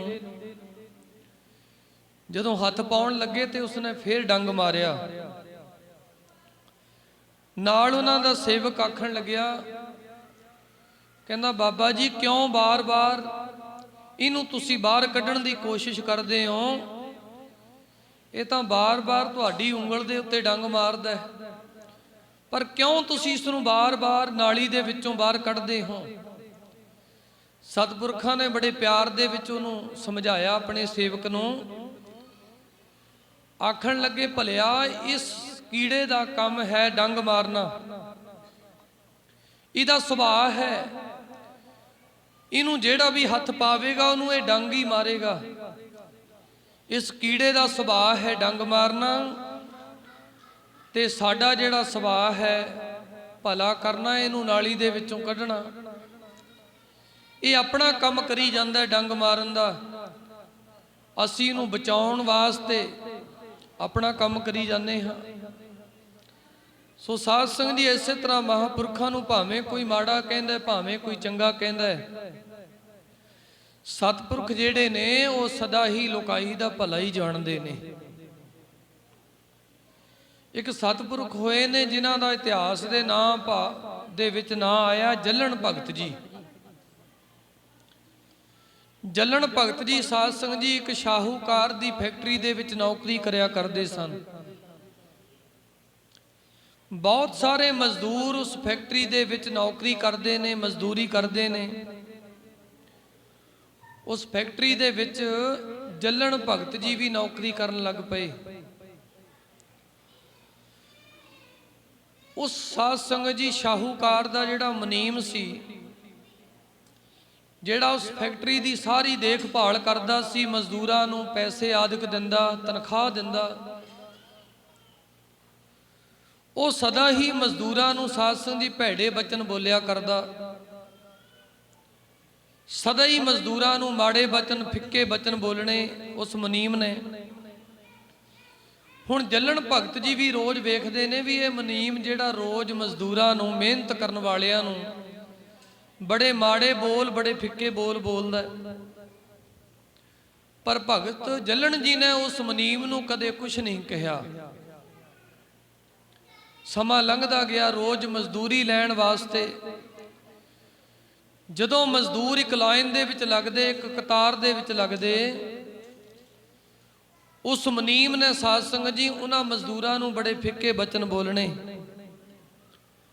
ਭਗਤ ਜੱਲਣ ਜੀ ਨੇ ਰੋਜ਼ ਲਾਈਨ ਦੇ ਪਿਛਲੇ ਪਾਸੇ ਖੜੇ ਹੋ ਜਾਣਾ ਕਿ ਪਹਿਲਾਂ ਬਾਕੀ ਮਜ਼ਦੂਰਾਂ ਨੂੰ ਮਜ਼ਦੂਰੀ ਮਿਲ ਜਾਵੇ, ਜੇਕਰ ਬਾਅਦ ਵਿੱਚ ਮੈਂ ਆਪਣੀ ਮਜ਼ਦੂਰੀ ਲੈ ਲਵਾਂਗਾ। ਉਹ ਮੁਨੀਮ ਰੋਜ਼ ਸਾਧ ਸੰਗਤ ਜੀ ਉਹਨਾਂ ਮਜ਼ਦੂਰਾਂ ਨੂੰ ਫਿੱਕੇ ਬਚਨ ਬੋਲਦਾ ਹੈ। ਕਦੇ ਕਦੇ ਭਗਤ ਜੀ ਨੂੰ ਵੀ ਫਿੱਕੇ ਬਚਨ ਬੋਲੀ ਜਾਂਦਾ ਹੈ, ਪਰ ਭਗਤ ਜੱਲਣ ਜੀ ਉਸ ਮੁਨੀਮ ਨੂੰ ਕਦੇ ਵੀ ਕੁਝ ਨਹੀਂ ਕਹਿੰਦੇ, ਸਦਾ ਹੀ ਨੀਵੇਂ ਹੋ ਕੇ ਰਹਿੰਦੇ ਨੇ। ਦਿਨ ਲੰਘਦੇ ਗਏ, ਸਮਾਂ ਲੰਘਦਾ ਗਿਆ। ਉਹ ਮੁਨੀਮ ਹੌਲੀ ਹੌਲੀ ਭਗਤ ਜੱਲਣ ਜੀ ਨੂੰ ਫਿੱਕਾ ਬੋਲਣੋਂ ਹਟ ਗਿਆ। ਕਹਿੰਦੇ ਨੇ ਉਸ ਮੁਨੀਮ ਨੇ ਭਗਤ ਜੱਲਣ ਜੀ ਨੂੰ ਜੀ ਕਹਿ ਕੇ ਬੁਲਾਉਣਾ ਸ਼ੁਰੂ ਕਰ ਦਿੱਤਾ। ਭਗਤ ਜੀ ਨੂੰ ਸਤਿਕਾਰ ਦੇ ਨਾਲ ਬੋਲਣਾ ਸ਼ੁਰੂ ਕਰ ਦਿੱਤਾ। ਜਦੋਂ ਵੀ ਭਗਤ ਜੱਲਣ ਜੀ ਉਹਦੇ ਕੋਲ ਜਾਂਦੇ, ਉਹ ਸਦਾ ਹੀ ਭਗਤ ਜੀ ਨੂੰ ਕਹਿੰਦਾ, ਆਓ ਭਗਤ ਜੀ, ਜੀ ਕਹਿ ਕੇ ਬੁਲਾਉਣ ਲੱਗ ਪਿਆ, ਸਤਿਕਾਰ ਦੇ ਨਾਲ ਬੁਲਾਉਣ ਲੱਗ ਪਿਆ। ਭਗਤ ਜੱਲਣ ਜੀ ਨੇ ਇੱਕ ਦਿਨ ਸਮਾਂ ਬਣਿਆ ਤੇ ਭਗਤ ਜੱਲਣ ਜੀ ਮੁਨੀਮ ਨੂੰ ਆਖਣ ਲੱਗੇ, ਭਲਿਆ ਕੀ ਤੂੰ ਨਾਮ ਜਪਦਾ ਹੈ? ਕੀ ਤੂੰ ਆਪਣੀ ਜ਼ਿੰਦਗੀ ਵਿੱਚ ਬੰਦਗੀ ਕਰਦਾ ਹੈ, ਪਰਮੇਸ਼ਰ ਜੀ ਦਾ ਨਾਮ ਜਪਦਾ ਹੈ? ਉਹ ਮੁਨੀਮ ਜੱਲਣ ਭਗਤ ਜੀ ਨੂੰ ਕਹਿਣ ਲੱਗਿਆ, ਕਹਿੰਦਾ ਭਗਤ ਜੀ ਮੇਰੇ ਕੋਲ ਤਾਂ ਸਮਾਂ ਹੀ ਨਹੀਂ ਲੱਗਦਾ, ਮੈਨੂੰ ਤਾਂ ਮੈਂ ਨਾਮ ਕਦੋਂ ਜਪਾਂ। ਸਾਰਾ ਦਿਨ ਮੈਨੂੰ ਇਸ ਫੈਕਟਰੀ ਦੇ ਵਿੱਚ ਲੰਘ ਜਾਂਦਾ ਹੈ। ਜਦੋਂ ਰਾਤ ਨੂੰ ਮੈਂ ਆਪਣੇ ਘਰ ਜਾਂਦਾ ਹਾਂ, ਜਾ ਕੇ ਥੱਕਿਆ ਹੁੰਦਾ, ਰੋਟੀ ਪਾਣੀ ਖਾ ਕੇ ਆਪਣੀਆਂ ਵਹੀਆਂ, ਸਾਰਾ ਸ਼ਾਹੂਕਾਰ ਦਾ ਜੋ ਕੰਮਕਾਰ ਹੈ ਉਹਦਾ ਹਿਸਾਬ ਕਿਤਾਬ ਲਗਾ ਕੇ ਮੈਂ ਰਾਤ ਨੂੰ ਸੌ ਜਾਂਦਾ। ਜਦੋਂ ਸਵੇਰ ਹੁੰਦੀ ਹੈ ਮੈਂ ਉੱਠਦਾ, ਉੱਠ ਕੇ ਫੇਰ ਨਹਾ ਧੋ ਕੇ ਰੋਟੀ ਪਾਣੀ ਖਾ ਕੇ ਫੇਰ ਮੈਂ ਇੱਥੇ ਆ ਜਾਣਾ ਕੰਮ ਤੇ। ਸਾਰਾ ਦਿਨ ਫੇਰ ਇੱਥੇ ਲੰਘ ਜਾਂਦਾ। ਫੇਰ ਰਾਤ ਹੁੰਦੀ ਮੈਂ ਘਰ ਚਲਾ ਜਾਣਾ, ਫੇਰ ਰੋਟੀ ਪਾਣੀ ਖਾ ਕੇ ਸੌ ਜਾਣਾ, ਫੇਰ ਸਵੇਰ ਹੁੰਦੀ ਮੈਂ ਇੱਥੇ ਆ ਜਾਣਾ। ਮੈਨੂੰ ਤਾਂ ਸਮਾਂ ਹੀ ਨਹੀਂ ਲੱਗਦਾ ਮੈਂ ਕਿਹੜੇ ਸਮੇਂ ਨਾਮ ਜਪਾਂ। ਸਾਧ ਸੰਗਤ ਜੀ, ਜੇਕਰ ਸਾਨੂੰ ਵੀ ਕੋਈ ਸਤਿਪੁਰਖ ਕਹਿੰਦੇ ਭਲਿਓ ਬਾਣੀ ਪੜਿਆ ਕਰੋ, ਭਲਿਓ ਨਾਮ ਜਪਿਆ ਕਰੋ, ਵੇਲਾ ਲੰਘਦਾ ਜਾਂਦਾ, ਲੰਘਦਾ ਜਾਂਦਾ। ਦਿਨ ਤੇ ਪਹਿਰ, ਪਹਿਰ ਤੇ ਘੜੀਆਂ, ਆਵ ਘਟੈ ਤਨ ਸੀਜੈ। ਸਤਿਪੁਰਖ ਜੇਕਰ ਸਾਨੂੰ ਕੋਈ ਬੰਦਗੀ ਵਾਲਾ ਕਹਿੰਦਾ ਭਲਿਓ ਨਾਮ ਜਪ ਲਿਆ ਕਰੋ, ਸੇਵਾ ਕਰ ਲਿਆ ਕਰੋ, ਬੰਦਗੀ ਕਰ ਲਿਆ ਕਰੋ, ਤੇ ਸਾਡਾ ਵੀ ਸਾਧ ਸੰਗਤ ਜੀ ਜਵਾਬ ਇਹੀ ਹੁੰਦਾ ਕਿ ਸਾਡੇ ਕੋਲ ਤਾਂ ਸਮਾਂ ਹੀ ਨਹੀਂ ਹੈ ਜੀ। ਘਰਾਂ ਦੇ ਕੰਮਕਾਰ ਹੀ ਇੰਨੇ ਨੇ, ਦੁਨੀਆ ਦੇ ਕਾਰ ਵਿਹਾਰ ਹੀ ਇੰਨੇ ਨੇ ਕਿ ਸਾਨੂੰ ਨਾਮ ਜਪਣ ਦਾ ਸਮਾਂ ਹੀ ਨਹੀਂ ਲੱਗਦਾ। ਸਾਡਾ ਵੀ ਜਵਾਬ ਇਹੀ ਹੈ। ਉਹ ਮੁਨੀਮ ਜੱਲਣ ਭਗਤ ਜੀ ਨੂੰ ਕਹਿੰਦਾ, ਭਗਤ ਜੀ ਮੇਰੇ ਕੋਲ ਤਾਂ ਸਮਾਂ ਹੀ ਨਹੀਂ ਹੈ, ਮੈਂ ਕਿਹੜੇ ਸਮੇਂ ਨਾਮ ਜਪਾਂ। ਭਗਤ ਜੱਲਣ ਜੀ ਕਹਿੰਦੇ, ਭਾਈ ਸਮਾਂ ਬਣਾਉਣਾ ਪਊ, ਸਮਾਂ ਕੱਢਣਾ ਪਊ। ਰੋਟੀ ਖਾਣ ਲੱਗਿਆ ਸਮਾਂ ਕੱਢਦਾ, ਸੌਣ ਦਾ ਸਮਾਂ ਕੱਢਦਾ, ਕੰਮਾਂ ਕਾਰਾਂ ਨੂੰ ਸਮਾਂ ਕੱਢਦਾ, ਹਰ ਇੱਕ ਕੰਮ ਦਾ ਸਮਾਂ ਕੱਢਦਾ। ਨਾਮ ਜਪਣ ਦਾ ਵੀ, ਸੇਵਾ ਸਿਮਰਨ ਦਾ ਵੀ ਸਮਾਂ ਕੱਢਿਆ ਕਰ। ਇਹ ਤੇਰਾ ਸਮਾਂ ਬੀਤਦਾ ਜਾ ਰਿਹਾ ਹੈ, ਤੈਨੂੰ ਸਮਾਂ ਬਾਰ-ਬਾਰ ਨਹੀਂ ਮਿਲਣਾ। ਇਸ ਕਰਕੇ ਤੂੰ ਨਾਮ ਜਪ ਲਿਆ ਕਰ। ਸਾਧ ਸੰਗਤ ਜੀ, ਬਾਰ-ਬਾਰ ਭਗਤ ਜਲਣ ਜੀ ਉਸ ਮਨੀਮ ਨੂੰ ਨਾਮ ਜਪਣ ਦੀ ਤਾਕੀਦ ਕਰਦੇ, ਸਮਝਾ ਰਹੇ ਨੇ, ਬਾਰ-ਬਾਰ ਹੋਕਾ ਦੇ ਰਹੇ ਨੇ, ਭਾਈ ਸਮਾਂ ਬਾਰ-ਬਾਰ ਨਹੀਂ ਮਿਲਣਾ, ਨਾਮ ਜਪ ਲਓ। ਇਹੀ ਹੋਕਾ ਸਤਿਪੁਰਖ ਦੇ ਕੇ ਗਏ ਨੇ। ਸਾਧ ਸੰਗਤ ਜੀ, ਉਹਨਾਂ ਨੂੰ ਕੀ ਲੋੜ ਹੈ ਸਾਨੂੰ ਕਹਿਣ ਦੀ? ਉਹ ਸਾਨੂੰ ਤਾਂ ਬਾਰ-ਬਾਰ ਸਮਝਾਉਂਦੇ ਨੇ, ਕਹਿੰਦੇ ਨੇ ਕਿਉਂਕਿ ਉਹ ਸਾਡਾ ਭਲਾ ਲੋਚਦੇ ਨੇ। ਉਹ ਸਾਡਾ ਭਲਾ ਲੋਚਦੇ, ਸਾਡੀ ਭਲਾਈ ਜਾਣਦੇ ਨੇ। ਇਸ ਕਰਕੇ ਉਹ ਸਾਨੂੰ ਬਾਰ-ਬਾਰ ਸਮਝਾਉਂਦੇ ਨੇ ਕਿ ਭਾਈ ਨਾਮ ਜਪ ਲਓ, ਸੇਵਾ ਸਿਮਰਨ ਕਰ ਲਓ। ਇਹ ਸਮਾਂ ਬਾਰ-ਬਾਰ ਨਹੀਂ ਜੇ ਮਿਲਣਾ। ਇਸ ਕਰਕੇ ਅੱਜ ਭਗਤ ਜਲਣ ਜੀ ਵੀ ਸਾਧ ਸੰਗਤ ਜੀ ਉਸ ਮਨੀਮ ਨੂੰ ਕਹਿ ਰਹੇ, ਪਰ ਉਹ ਮਨੀਮ ਬਾਰ-ਬਾਰ ਇਹੀ ਜਵਾਬ ਦਿੰਦਾ ਕਿ ਭਗਤ ਜੀ ਮੇਰੇ ਕੋਲ ਸਮਾਂ ਨਹੀਂ। ਤੇ ਭਗਤ ਜਲਣ ਜੀ ਕਹਿੰਦੇ, ਤੇਰੇ ਜਦੋਂ ਮੌਤ ਤੇਰੇ ਸਿਰ ਤੇ ਆ ਗਈ ਨਾ, ਫਿਰ ਤੇਰੇ ਤੋਂ ਨਾਮ ਨਹੀਂ ਜਪਿਆ ਜਾਣਾ। ਗੁਰ ਸੇਵਾ ਤੇ ਭਗਤ ਕਮਾਈ ਤਬ ਇਹ ਮਾਨਸ, ਦੇਹੀ ਪਾਹੀ ਇਸ ਦੇਹੀ ਕੋ ਸਿਮਰੈ ਦੇਵ ਸੋ ਦੇਹੀ ਭਜ ਹਰ ਕੀ ਸੇਵ। ਸਤਿਗੁਰੂ ਜੀ ਕਹਿੰਦੇ ਭਜੋ ਗੋਬਿੰਦ ਭੂਲ ਮਤ ਜਾਓ। ਭਾਈ ਭੁੱਲੋ ਨਾ, ਪਰਮੇਸ਼ਰ ਜੀ ਦਾ ਭਜਨ ਕਰ ਲਓ। ਭਜੋ ਗੋਬਿੰਦ ਭੂਲ ਮਤ ਜਾਓ, ਮਾਨਸ ਜਨਮ ਕਾ ਇਹੀ ਲਾਹੋ। ਮਨੁੱਖਾ ਜਨਮ ਦਾ ਲਾਹਾ ਇਹੀ ਹੈ ਜਿਹੜਾ ਅਸੀਂ ਭਜਨ ਬੰਦਗੀ ਸੇਵਾ ਸਿਮਰਨ ਕਰ ਲੈਣਾ। ਤੇ ਸਾਧ ਸੰਗਤ ਜੀ, ਜਬ ਲਗ ਜਰਾ ਰੋਗ ਨਹੀਂ ਆਇਆ, ਜਬ ਲਗ ਕਾਲ ਗ੍ਰਸੀ ਨਹੀਂ ਕਾਇਆ, ਜਬ ਲਗ ਬਿਕਲ ਭਈ ਨਹੀਂ ਬਾਣੀ, ਭਜ ਲੈ ਰੇ ਮਨ ਸਾਰੰਗ ਪਾਣੀ। ਸਤਿਗੁਰੂ ਕਹਿੰਦੇ ਜਦੋਂ ਤੱਕ ਬੁਢੇਪਾ ਨਹੀਂ ਆਇਆ ਭਾਈ, ਉਹ ਤੋਂ ਪਹਿਲਾਂ ਨਾਮ ਜਪ ਲੈ। ਜਦੋਂ ਤੱਕ ਤੇਰੀ ਇਸ ਦੇਹੀ ਨੂੰ, ਤੇਰੇ ਸਰੀਰ ਨੂੰ ਰੋਗ ਨਹੀਂ ਚਿੰਬੜ ਗਏ, ਉਹ ਤੋਂ ਪਹਿਲਾਂ ਨਾਮ ਜਪਣਾ ਸ਼ੁਰੂ ਕਰ ਦੇ। ਜਦੋਂ ਤੱਕ ਤੇਰੀ ਜ਼ੁਬਾਨ ਚੱਲਦੀ ਹੈ, ਉਹ ਤੋਂ ਪਹਿਲਾਂ ਨਾਮ ਜਪਣਾ ਸ਼ੁਰੂ ਕਰ ਦੇ। ਜਬ ਲਗ ਬਿਕਲ ਭਈ ਨਹੀਂ ਬਾਣੀ, ਭਜ ਲੈ ਰੇ ਮਨ ਸਾਰਗ ਪਾਣੀ। ਸਤਿਗੁਰੂ ਕਹਿੰਦੇ ਅਬ ਨਾ ਭਜਿਸ ਕਬ ਭਾਈ। ਤੂੰ ਕਹਿੰਦਾ ਮੇਰੇ ਕੋਲ ਅੱਜ ਸਮਾਂ ਨਹੀਂ, ਐ ਮਨੀਮਾ ਤੂੰ ਕਹਿੰਦਾ ਮੇਰੇ ਕੋਲ ਅੱਜ ਸਮਾਂ ਨਹੀਂ, ਕੰਮਕਾਰ ਹੀ ਇੰਨਾ। ਅਬ ਨਾ ਭਜਿਸ ਕਬ ਭਾਈ। ਹੁਣ ਤੇਰੇ ਕੋਲ ਸਰੀਰ ਹੈ, ਹੁਣ ਤੇਰੇ ਕੋਲ ਜਵਾਨੀ ਹੈ, ਹੁਣ ਤੇਰੇ ਅੰਗ ਪੈਰ ਸਹੀ ਚੱਲ ਰਹੇ ਨੇ, ਹੁਣ ਤੂੰ ਸਮਾਂ ਵੀ ਕੱਢ ਸਕਦਾ ਹੈ। ਅਬ ਨਾ ਭਜਿਸ, ਜੇ ਹੁਣ ਨਹੀਂ ਪਰਮੇਸ਼ਰ ਜੀ ਦਾ ਨਾਮ ਜਪਦਾ, ਭਜਿਸ ਕਬ ਭਾਈ, ਕਦੋਂ ਪਰਮੇਸ਼ਰ ਜੀ ਦੇ ਨਾਮ ਨੂੰ ਜਪੇਗਾ। ਜਲਣ ਭਗਤ ਜੀ ਮਨੀਮ ਨੂੰ ਕਹਿੰਦੇ ਨੇ, ਅਬ ਨਾ ਭਜਿਸ ਕਬ ਭਾਈ, ਆਵੇ ਅੰਤ ਨਾ ਭਜਿਆ ਜਾਈ। ਐ ਮਨੀਮ, ਜਦੋਂ ਤੇਰਾ ਅੰਤ ਦਾ ਵੇਲਾ ਆ ਗਿਆ, ਉਦੋਂ ਤੇਰੇ ਤੋਂ ਪਰਮੇਸ਼ਰ ਜੀ ਦਾ ਨਾਮ ਜਪਿਆ ਨਹੀਂ ਜਾਣਾ। ਇਸ ਕਰਕੇ ਰਹਿੰਦੇ ਸਵਾਸਾਂ ਦੇ ਪਹਿਲਾਂ ਤੂੰ ਨਾਮ ਜਪ ਲਾ। ਇਸ ਤਰ੍ਹਾਂ ਭਗਤ ਜਲਣ ਜੀ ਉਸ ਮਨੀਮ ਨੂੰ ਨਾਮ ਜਪਣ ਦੀ ਤਾਕੀਦ ਕਰਦੇ ਹੋਏ ਇਸ ਤਰ੍ਹਾਂ ਸਮਝਾਉਂਦੇ ਨੇ। ਗੁਰਬਾਣੀ ਵੀ ਸਾਨੂੰ ਪੈਰ ਤੇ ਸਾਧ ਸੰਗਤ ਜੀ ਸੁਚੇਤ ਕਰ ਰਹੀ ਹੈ। ਗੁਰੂ ਗ੍ਰੰਥ ਸਾਹਿਬ ਮਹਾਰਾਜ ਵੀ ਸਾਨੂੰ ਸਮਝਾਉਂਦੇ, ਭਲਿਆ ਆਪਣੀ ਮੌਤ ਆਉਣ ਤੋਂ ਪਹਿਲਾਂ ਨਾਮ ਜਪਣਾ ਸ਼ੁਰੂ ਕਰ ਦੇ। ਜਦੋਂ ਮੌਤ ਆ ਗਈ ਫਿਰ ਤੇਰੇ ਤੋਂ ਨਾਮ ਨਹੀਂ ਜਪਿਆ ਜਾਣਾ। ਤੈਥੋਂ ਨਾਮ ਜਪਿਆ ਨਹੀਂ ਜਾਣਾ, ਜਦੋਂ ਤੇਰਾ ਕਾਲ ਆ ਗਿਆ। ਨਾਮ ਜਪਿਆ ਨਹੀਂ ਜਾਣਾ, ਜਦੋਂ ਤੇਰਾ ਕਾਲ ਆ ਗਿਆ।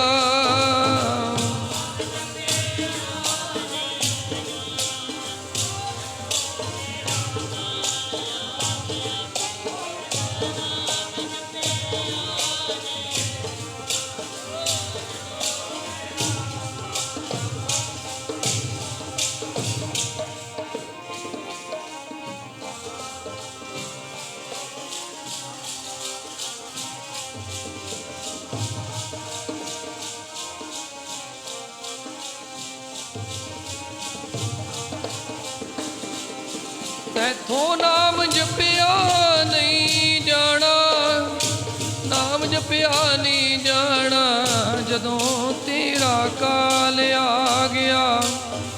ਤੈਥੋਂ ਨਾਮ ਜਪਿਆ ਨਹੀਂ ਜਾਣਾ, ਜਦੋਂ ਤੇਰਾ ਕਾਲ ਆ ਗਿਆ।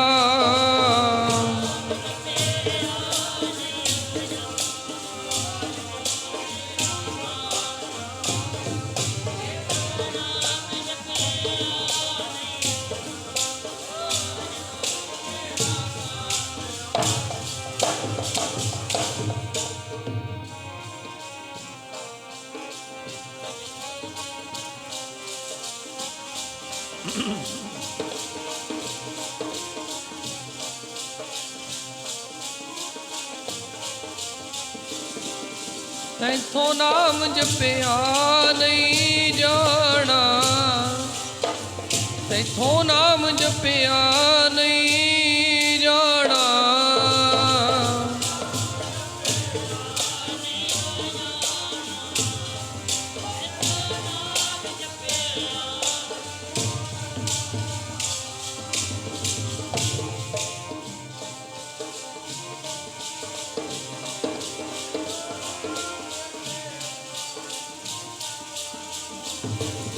ਤੈਥੋਂ ਨਾਮ ਜਪਿਆ ਨਹੀਂ ਜਾਣਾ, ਤੈਥੋਂ ਨਾਮ ਜਪਿਆ ਨਹੀਂ ਜਾਣਾ।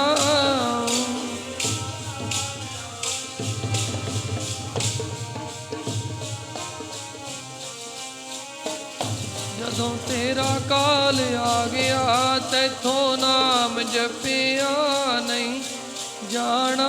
ਜਦੋਂ ਤੇਰਾ ਭਗਤ ਜੱਲਣ ਜੀ ਕਹਿਣ ਲੱਗੇ, ਮਨੀਮਾ ਜਦੋਂ ਤੇਰਾ ਮੌਤ ਆ ਗਈ ਤੇਰੇ ਸਿਰ ਉੱਤੇ, ਉਦੋਂ ਤੇਥੋਂ ਨਾਮ ਨਹੀਂ ਜਪਿਆ ਜਾਣਾ। ਅਬ ਨਾ ਭਜਸ ਭਜਸ ਕਬ ਭਾਈ, ਆਵਹਿ ਅੰਤ ਨਾ ਭਜਿਆ ਜਾਈ। ਜਦੋਂ ਮੌਤ ਸਾਧ ਸੰਗਤ ਦੀ ਸਿਰ ਤੇ ਆ ਜਾਂਦੀ ਹੈ, ਫਿਰ ਕੁਝ ਨਹੀਂ ਸੁਝਦਾ। ਇਸ ਕਰਕੇ ਭਗਤ ਜੀ ਕਹਿਣ ਲੱਗੇ, ਭਾਈ ਤੂੰ ਨਾਮ ਜਪ ਲਿਆ ਕਰ। ਪਰ ਸਾਧ ਸੰਗਤ ਜੀ ਉਸ ਮੁਨੀਮ ਨੇ ਸਦਾ ਹੀ ਇਹ ਕਹਿ ਦੇਣਾ ਕਿ ਮੇਰੇ ਕੋਲ ਤਾਂ ਸਮਾਂ ਹੀ ਨਹੀਂ ਹੈ ਜੀ। ਸਮਾਂ ਲੰਘਦਾ ਗਿਆ। ਇੱਕ ਦਿਨ ਕੀ ਹੋਇਆ, ਸਾਰਾ ਕੰਮ ਕਾਰ ਨਵੇੜ ਕੇ ਉਹ ਮੁਨੀਮ ਅੱਜ ਆਪਣੇ ਘਰ ਨੂੰ ਗਿਆ। ਜਦੋਂ ਘਰ ਗਿਆ, ਰਾਤ ਹੋਈ ਤੇ ਸਾਧ ਸੰਗਤ ਜੀ ਉਹ ਸਮਾਂ ਆ ਗਿਆ ਮੌਤ ਦਾ। ਮਲਕਲ ਮੌਤ ਜਾ ਆਵਸੀ, ਸਭ ਦਰਵਾਜੇ ਭੰਨ। ਉਹ ਮੌਤ ਆ ਗਈ ਸਾਧ ਸੰਗਤ ਜੀ। ਮੌਤ ਦਾ ਸਮਾਂ ਉਸ ਮੁਨੀਮ ਦਾ ਨੇੜੇ ਆ ਗਿਆ। ਹੁਣ ਜਮਦੂਤ ਸਾਧ ਸੰਗਤ ਜੀ ਪਕੜ ਕੇ ਲੈ ਕੇ ਜਾ ਰਹੇ ਨੇ। ਸ਼੍ਰੀ ਗੁਰੂ ਗ੍ਰੰਥ ਸਾਹਿਬ ਮਹਾਰਾਜ ਸੱਚੇ ਪਾਤਸ਼ਾਹ ਜੀ ਦੀ ਬਾਣੀ ਨੇ ਅਨੇਕਾਂ ਹਵਾਲੇ ਦਿੱਤੇ ਨੇ। ਸਤਿਗੁਰੂ ਜੀ ਬਚਨ ਕਰਦੇ ਨੇ, ਜੋ ਜਮ ਆਏ ਕੇਸ ਗਏ ਪਟ ਕੇ, ਤਉ ਕਿਛ ਦਿਨ ਨਾ ਬਸਾਏਗਾ। ਜਿਹੜੇ ਲੋਕ ਨਾਮ ਨਹੀਂ ਜਪਦੇ, ਬੰਦਗੀ ਨਹੀਂ ਕਰਦੇ, ਸੇਵਾ ਨਹੀਂ ਕਰਦੇ, ਭਲਾ ਨਹੀਂ ਕਰਦੇ,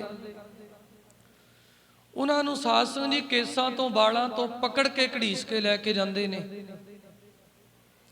ਜਦੋਂ ਭਾਸ਼ਾ ਦੀ ਵਾਰ ਪੜ੍ਹਦੇ ਸੁਣਦੇ ਆ ਨਾ, ਉੱਥੇ ਇੱਕ ਬਚਨ ਆਉਂਦਾ ਸ਼੍ਰੀ ਗੁਰੂ ਗ੍ਰੰਥ ਸਾਹਿਬ ਜੀ ਦੀ ਬਾਣੀ 'ਚ। ਸਤਿਗੁਰੂ ਕਹਿੰਦੇ, ਆਪੀ ਨੇ ਭੋਗ ਭੋਗ ਕੇ ਹੋਏ ਭਸਮੜ ਭੌਰ ਸਧਾਇਆ। ਵੱਡਾ ਹੋਆ ਦੁਨੀਦਾਰ ਗਲ ਸੰਗਲ ਘਤ ਚਲਾਇਆ। ਅੱਗੇ ਕਰਨੀ ਕੀਰਤ ਵਾਚੀ ਹੈ, ਬਹਿ ਲੇਖਾ ਕਰ ਸਮਝਾਇਆ। ਥਾਉ ਨਾ ਹੋਵੀ ਪਾਉਂਦੀ, ਹੁਣ ਸੁਣੀਏ ਕਿਆ ਰੁਆਇਆ। ਮਨ ਅੰਧੇ ਜਨਮ ਗਵਾਇਆ। ਆਸਾ ਦੀ ਵਾਰ ਦੇ ਵਿੱਚ ਸ਼੍ਰੀ ਗੁਰੂ ਗ੍ਰੰਥ ਸਾਹਿਬ ਮਹਾਰਾਜ ਸੱਚੇ ਪਾਤਸ਼ਾਹ ਜੀ ਕਹਿੰਦੇ, ਜਿਹੜਾ ਮਨੁੱਖ ਨਾਮ ਨਹੀਂ ਜਪਦਾ, ਉਹਨਾਂ ਨੂੰ ਸਤਿਗੁਰੂ ਕਹਿੰਦੇ ਕੇਸਾਂ ਤੋਂ ਪਕੜ ਕੇ ਜਮਦੂਤ ਘੜੀਸ ਕੇ ਲੈ ਕੇ ਜਾਂਦੇ ਨੇ। ਮਾਰਾਂ ਪੈਂਦੀਆਂ ਨੇ ਤੇ ਉਹਨਾਂ ਦੇ ਗਲ ਦੇ ਵਿੱਚ ਸੰਗਲਾਂ ਦਾ ਸਾਧ ਸੰਗਤ ਜੀ ਮਾਲਾ ਪੈਂਦੀ ਹੈ। ਜਿਵੇਂ ਆਪਾਂ ਪਸ਼ੂਆਂ ਦੇ ਗਲ 'ਚ ਸੰਗਲ ਪਾਉਂਦੇ ਆ ਨਾ, ਜਿਹੜਾ ਪਸ਼ੂ ਅੜੀਅਲ ਹੈ, ਜਿਹੜਾ ਪਸ਼ੂ ਅੜੀਅਲ ਹੈ, ਉਹਦੇ ਗਲ ਵਿੱਚ ਸੰਗਲ ਪਾ ਕੇ ਸਾਧ ਸੰਗਤ ਜੀ ਆਪਾਂ ਉਹਨੂੰ ਘੜੀਸਦੇ ਆ। ਐਸੇ ਤਰ੍ਹਾਂ ਜਿਹੜੇ ਨਾਮ ਨਹੀਂ ਜਪਦੇ, ਜਿਹੜੇ ਬੰਦਗੀ ਨਹੀਂ ਕਰਦੇ, ਸੇਵਾ ਨਹੀਂ ਕਰਦੇ, ਭਲਾ ਨਹੀਂ ਕਰਦੇ, ਸੰਸਾਰ 'ਚ ਆ ਕੇ ਸਦਾ ਬੁਰਾਈ ਕਰਦੇ ਨੇ, ਮਾੜੇ ਕਰਮ ਕਮਾਈ ਜਾਂਦੇ ਨੇ, ਉਹਨਾਂ ਨੂੰ ਸ਼੍ਰੀ ਗੁਰੂ ਗ੍ਰੰਥ ਸਾਹਿਬ ਮਹਾਰਾਜ ਸੱਚੇ ਪਾਤਸ਼ਾਹ ਕਹਿੰਦੇ ਉਹਨਾਂ ਦੇ ਗਲ ਵਿੱਚ ਵੀ ਸੰਗਲਾਂ ਦੀ ਮਾਲਾ ਪੈਂਦੀ ਹੈ। ਗਲ ਸੰਗਲ ਘੱਤ ਚਲਾਇਆ। ਜਮਦੂਤ ਉਹਨਾਂ ਦੇ ਗਲ ਵਿੱਚ ਸੰਗਲਾਂ ਦੀ ਮਾਲਾ ਪਾ ਕੇ ਉਹਨਾਂ ਨੂੰ ਸਾਧ ਸੰਗਤ ਜੀ ਅਖੀਰਲੇ ਵੇੜੇ ਘੜੀਸ ਕੇ ਲੈ ਕੇ ਜਾਂਦੇ ਨੇ। ਕਾਰਨ ਕੀ ਹੈ ਕਿ ਉਹ ਨਾਮ ਨਹੀਂ ਜਪਿਆ, ਉਹਨਾਂ ਨੇ ਬੰਦਗੀ ਨਹੀਂ ਕੀਤੀ, ਚੰਗਾ ਕਰਮ ਨਹੀਂ ਕੀਤਾ। ਅੱਜ ਜਦੋਂ ਮਨੀਮ ਦੀ ਮੌਤ ਆਈ, ਸਾਧ ਸੰਗਤ ਜੀ ਜਮਦੂਤ ਲੈਣ ਵਾਸਤੇ ਆਏ ਤੇ ਗਲ ਵਿੱਚ ਸਾਧ ਸੰਗਤ ਜੀ ਸੰਗਲਾਂ ਦਾ ਹਾਰ ਪਾ ਕੇ ਸੰਗਲਾਂ ਦੀ ਮਾਲਾ ਪੈ ਗਈ ਤੇ ਜਮਦੂਤ ਘੜੀਸ ਕੇ ਲੈ ਕੇ ਜਾਂਦੇ ਨੇ। ਕੂਕਾਂ ਪੈ ਰਹੀਆਂ, ਰੋ ਰਿਹਾ, ਕੁਰਲਾ ਰਿਹਾ, ਕਿਉਂਕਿ ਜਮਾਂ ਦੀ ਜਿਹੜੀ ਮਾਰ ਹੈ ਸਾਧ ਸੰਗਤ ਜੀ ਉਹ ਝੱਲੀ ਨਹੀਂ ਜਾਂਦੀ। ਇਸ ਕਰਕੇ ਅੱਜ ਮਨੀਮ ਦੇ ਗਲ ਦੇ ਵਿੱਚ ਸੰਗਲਾਂ ਦੀ ਮਾਲਾ ਪੈ ਗਈ ਤੇ ਜਮਦੂਤ ਉਸ ਮਨੀਮ ਨੂੰ ਘੜੀਸ ਕੇ ਲੈ ਕੇ ਜਾ ਰਹੇ ਨੇ। ਅੱਜ ਮੌਤ ਦੇ ਮੂੰਹ ਵੱਲ ਪੈ ਗਿਆ। ਗੁਰੂ ਗ੍ਰੰਥ ਸਾਹਿਬ ਦੀ ਮਹਾਰਾਜ ਦੀ ਬਾਣੀ ਇਸ ਤਰ੍ਹਾਂ ਕਹਿ ਰਹੀ ਹੈ, ਗਲ ਪੈ ਗਈ ਸੰਗਲਾਂ ਦੀ ਮਾਲਾ, ਵੱਡੇ ਭਾਰੇ ਦੁਨੀਦਾਰ ਦੇ। ਗਲ ਪੈ ਗਈ ਸੰਗਲਾਂ ਦੀ ਮਾਲਾ, ਵੱਡੇ ਭਾਰੇ ਦੁਨੀਦਾਰ ਦੇ।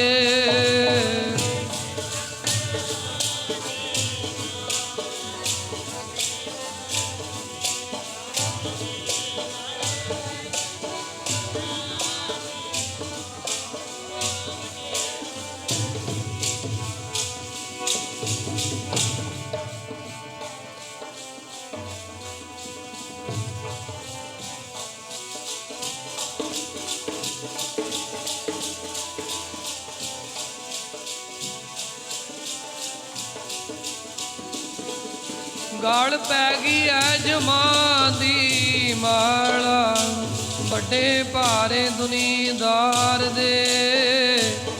ਪੈ ਗਈ ਸੰਗਲਾਂ ਦੀ ਮਾਲਾ, ਵੱਡੇ ਭਾਰੇ ਦੁਨੀਦਾਰ ਦੇ।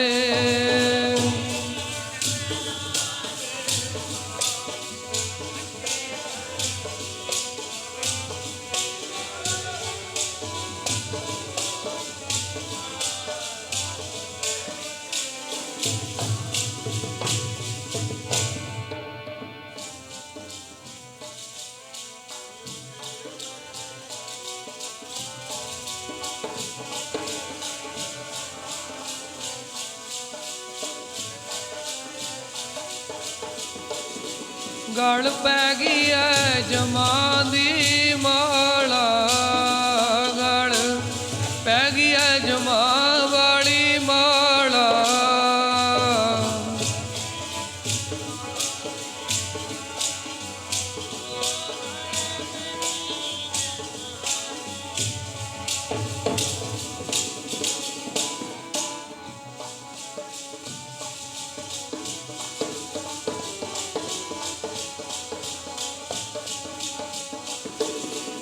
ਗਲ ਪੈ ਗਈ ਸੰਗਲਾਂ ਦੀ ਮਾਲਾ, ਸੰਗਲਾਂ ਦੀ ਬਈ ਮਾਲਾ, ਵੱਡੇ ਭਾਰੇ ਦੁਨੀਦਾਰ ਦੇ। ਪੈ ਗਈ ਐ ਜਮਾਂ ਦੀ ਮਾਲਾ, ਵੱਡੇ ਭਾਰੇ ਦੁਨੀਦਾਰ ਦੇ।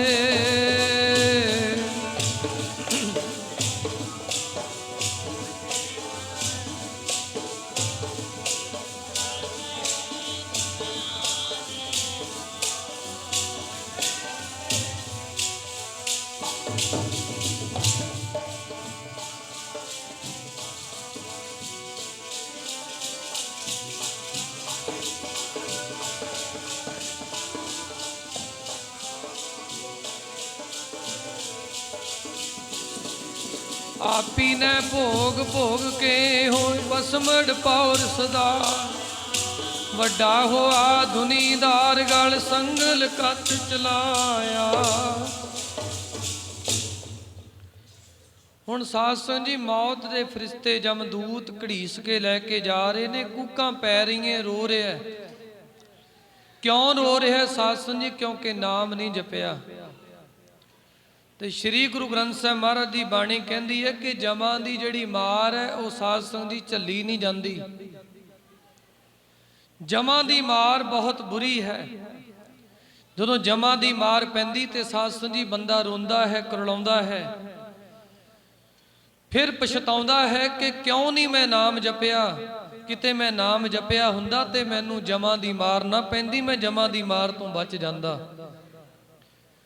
ਸਾਧ ਸੰਗਤ ਜੀ, ਜਿਹੜੇ ਚੰਗੇ ਸਤਪੁਰਖਾਂ ਦੀ ਸੰਗਤ ਕਰਦੇ ਨੇ ਉਹ ਜਮਾਂ ਦੀ ਮਾਰ ਤੋਂ ਬਚ ਜਾਂਦੇ ਨੇ। ਕਬੀਰ ਸਾਹਿਬ ਸੱਚੇ ਪਾਤਸ਼ਾਹ ਜੀ ਦੀ ਬਾਣੀ ਦੇ ਵਿੱਚ ਬਚਨ ਕਰਦੇ ਨੇ, ਕਹਿੰਦੇ ਕਬੀਰ ਜਮ ਕਾ ਠੇਂਗਾ ਬੁਰਾ ਹੈ। ਕਹਿੰਦੇ ਆ ਦੁਨੀਆ ਦੇ ਲੋਗੋ, ਜਮਾਂ ਦਾ ਠੇਂਗਾ ਭਾਵ ਜਮਾਂ ਦੀ ਮਾਰ ਬੜੀ ਬੁਰੀ ਹੈ। ਕਬੀਰ ਜਮ ਕਾ ਠੇਂਗਾ ਬੁਰਾ ਹੈ, ਉਹ ਨਹੀਂ ਸਹਿਆ ਜਾਏ। ਜਮਾਂ ਦੀ ਮਾਰ ਕਹਿੰਦੇ ਦੁਨੀਆ ਦੇ ਲੋਕੋ ਸਹੀ ਨਹੀਂ ਜਾਂਦੀ, ਇੰਨੀ ਭੈੜੀ ਮਾਰ ਹੈ। ਪਰ ਕਬੀਰ ਸਾਹਿਬ ਕਹਿੰਦੇ ਏਕ ਜੋ ਸਾਧੂ ਮੋਹਿ ਮਿਲਿਓ ਤਿਨ ਲੀਆ ਅੰਚਲ ਲਾਏ।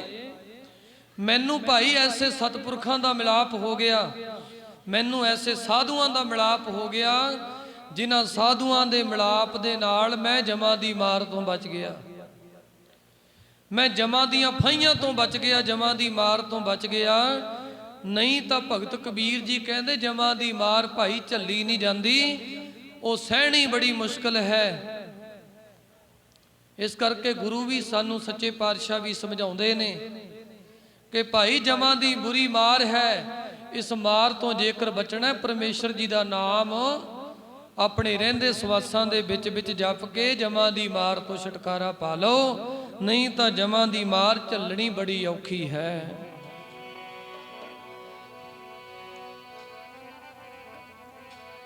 ਚੱਲੀ ਜਾਣੀ ਨਾ ਜਮਾਂ ਦੀ ਬੁਰੀ ਮਾਰ ਓਏ ਮਨਾ, ਚੱਲੀ ਜਾਣੀ ਨਾ, ਚੱਲੀ ਜਾਣੀ ਨਾ ਜਮਾਂ ਦੀ ਬੁਰੀ ਮਾਰ ਓਏ ਮਨਾ, ਚੱਲੀ ਜਾਣੀ ਨਾ।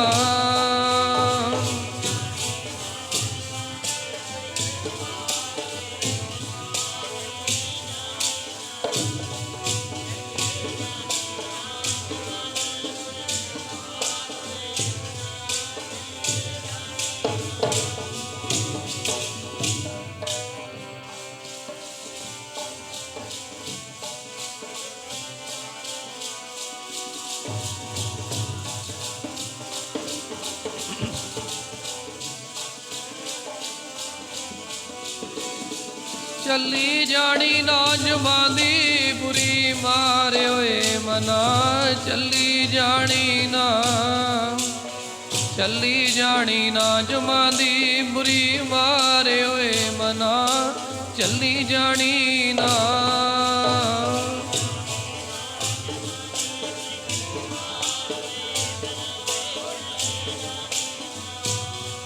ਜਪੋ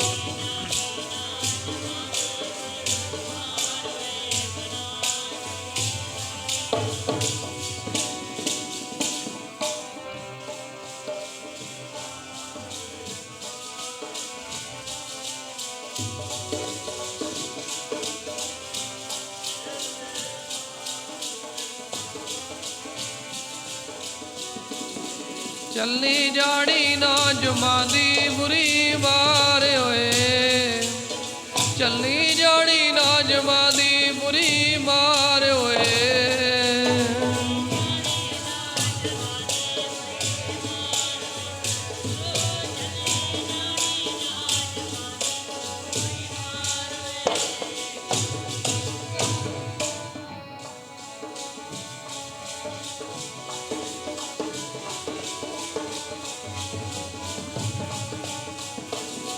ਚੱਲੀ ਜਾਣੀ ਨਾ ਜਮਾਂ ਦੀ ਬੁਰੀ ਮਾਰ ਓਏ ਮਨਾ, ਚੱਲੀ ਜਾਣੀ ਨਾ, ਜਾਣੀ ਨਾ ਜਮਾਂ ਦੀ ਬੁਰੀ ਮਾਰ ਓਏ ਮਨਾ, ਚੱਲੀ ਜਾਣੀ ਨਾ।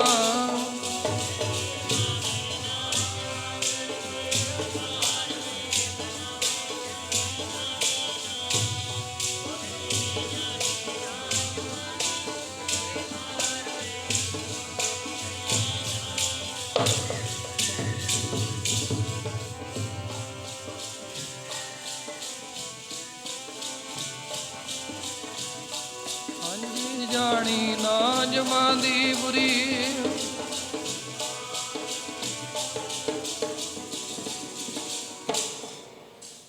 ਜਮਾਂ ਦੀ ਮਾਰ ਝੱਲਣੀ ਸ੍ਰੀ ਗੁਰੂ ਗ੍ਰੰਥ ਸਾਹਿਬ ਮਹਾਰਾਜ ਕਹਿੰਦੇ ਬੜੀ ਔਖੀ ਹੈ।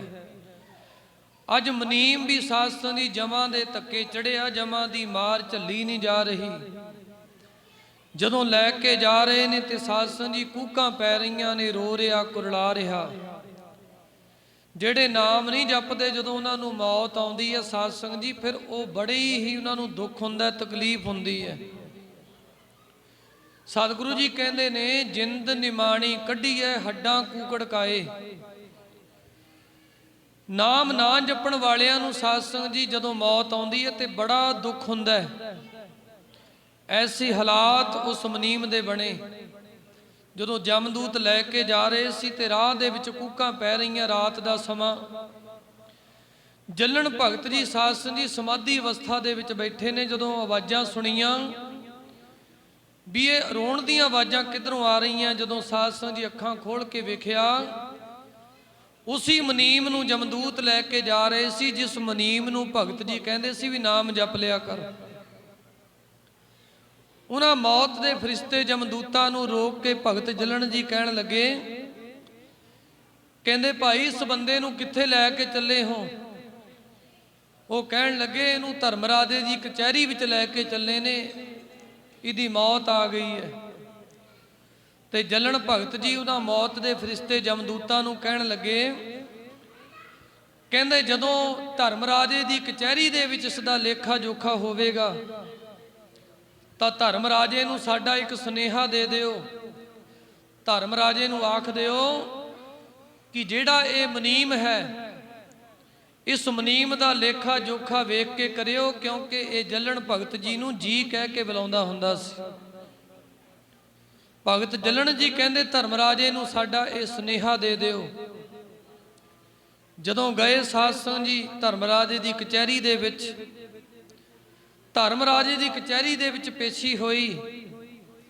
ਜਦੋਂ ਕਰਮਾਂ ਦਾ ਹਿਸਾਬ ਕਿਤਾਬ ਕੀਤਾ ਗਿਆ, ਧਰਮ ਰਾਏ ਜਬ ਲੇਖਾ ਮੰਗੈ ਕਿਆ ਮੁਖ ਲੈ ਕੇ ਜਾਹੇਗਾ। ਸਿਮਰਨ ਭਜਨ ਦਿਆ ਨਹੀਂ ਕੀਨੀ ਤੋ ਮੁਖ ਚੋਟਾਂ ਖਾਏਗਾ। ਸਾਧ ਸੰਗਤ ਜੀ ਜਦੋਂ ਧਰਮਰਾਜੇ ਦੀ ਕਚਹਿਰੀ ਲੱਗੀ, ਜਦੋਂ ਲੇਖਾ ਜੋਖਾ ਕੀਤਾ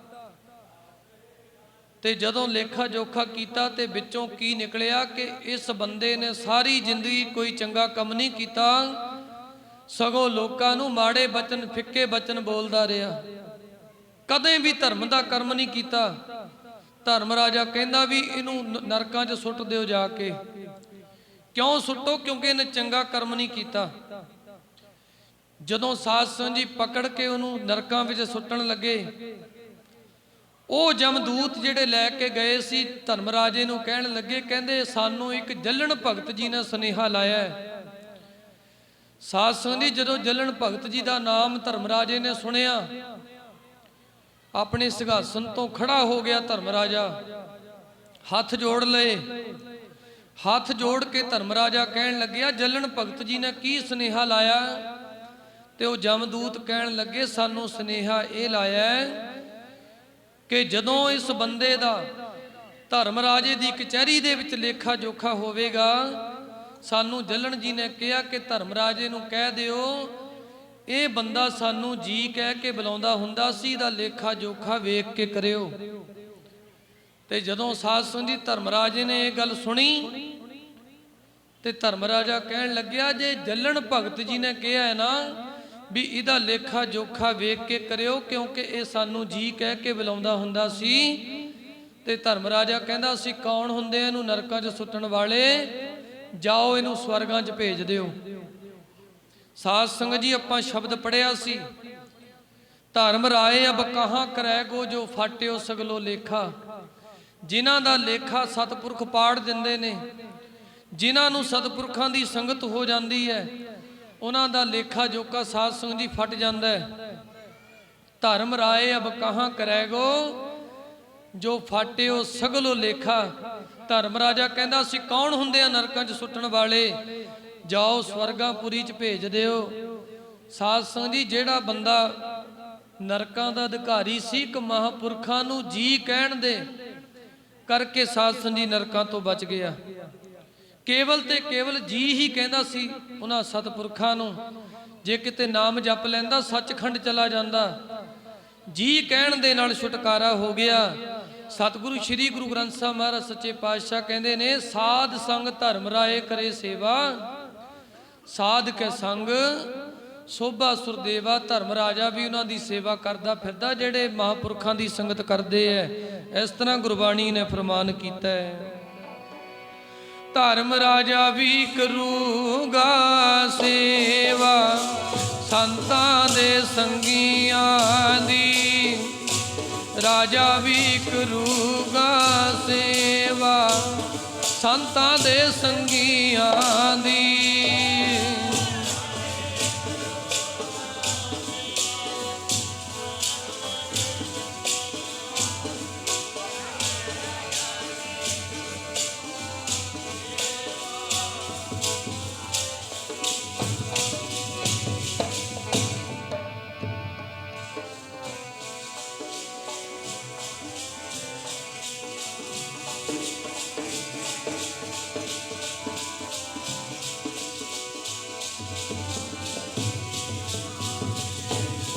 ਧਰਮ ਰਾਜਾ ਵੀ ਕਰੂਗਾ ਸੇਵਾ, ਕਰੂਗਾ ਸੇਵਾ ਸੰਤਾਂ ਦੇ ਸੰਗੀਆਂ ਦੀ, ਧਰਮ ਰਾਜਾ ਵੀ ਕਰੂਗਾ ਭਾਈ ਸੇਵਾ ਸੰਤਾਂ ਦੇ ਸੰਗੀਆਂ ਦੀ।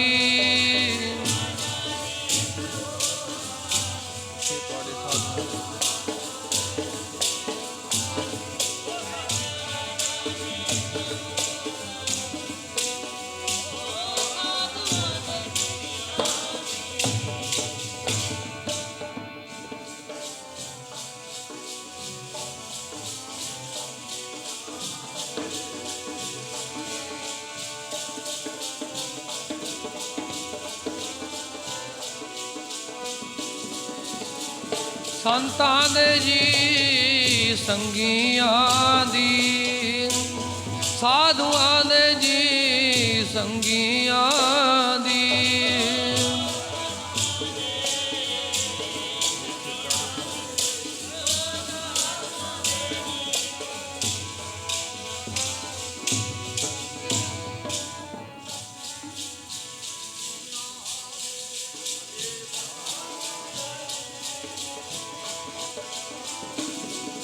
ਧਰਮ ਰਾਜਾ ਵੀ ਕਰੂਗਾ ਸੇਵਾ, ਕਰੂਗਾ ਸੇਵਾ ਸੰਤਾਂ ਦੇ ਸੰਗੀਆਂ ਦੀ, ਰਾਜਾ ਵੀ ਕਰੂਗਾ ਭਾਈ ਸੇਵਾ ਸੰਤਾਂ ਦੇ ਸੰਗੀਆਂ ਦੀ।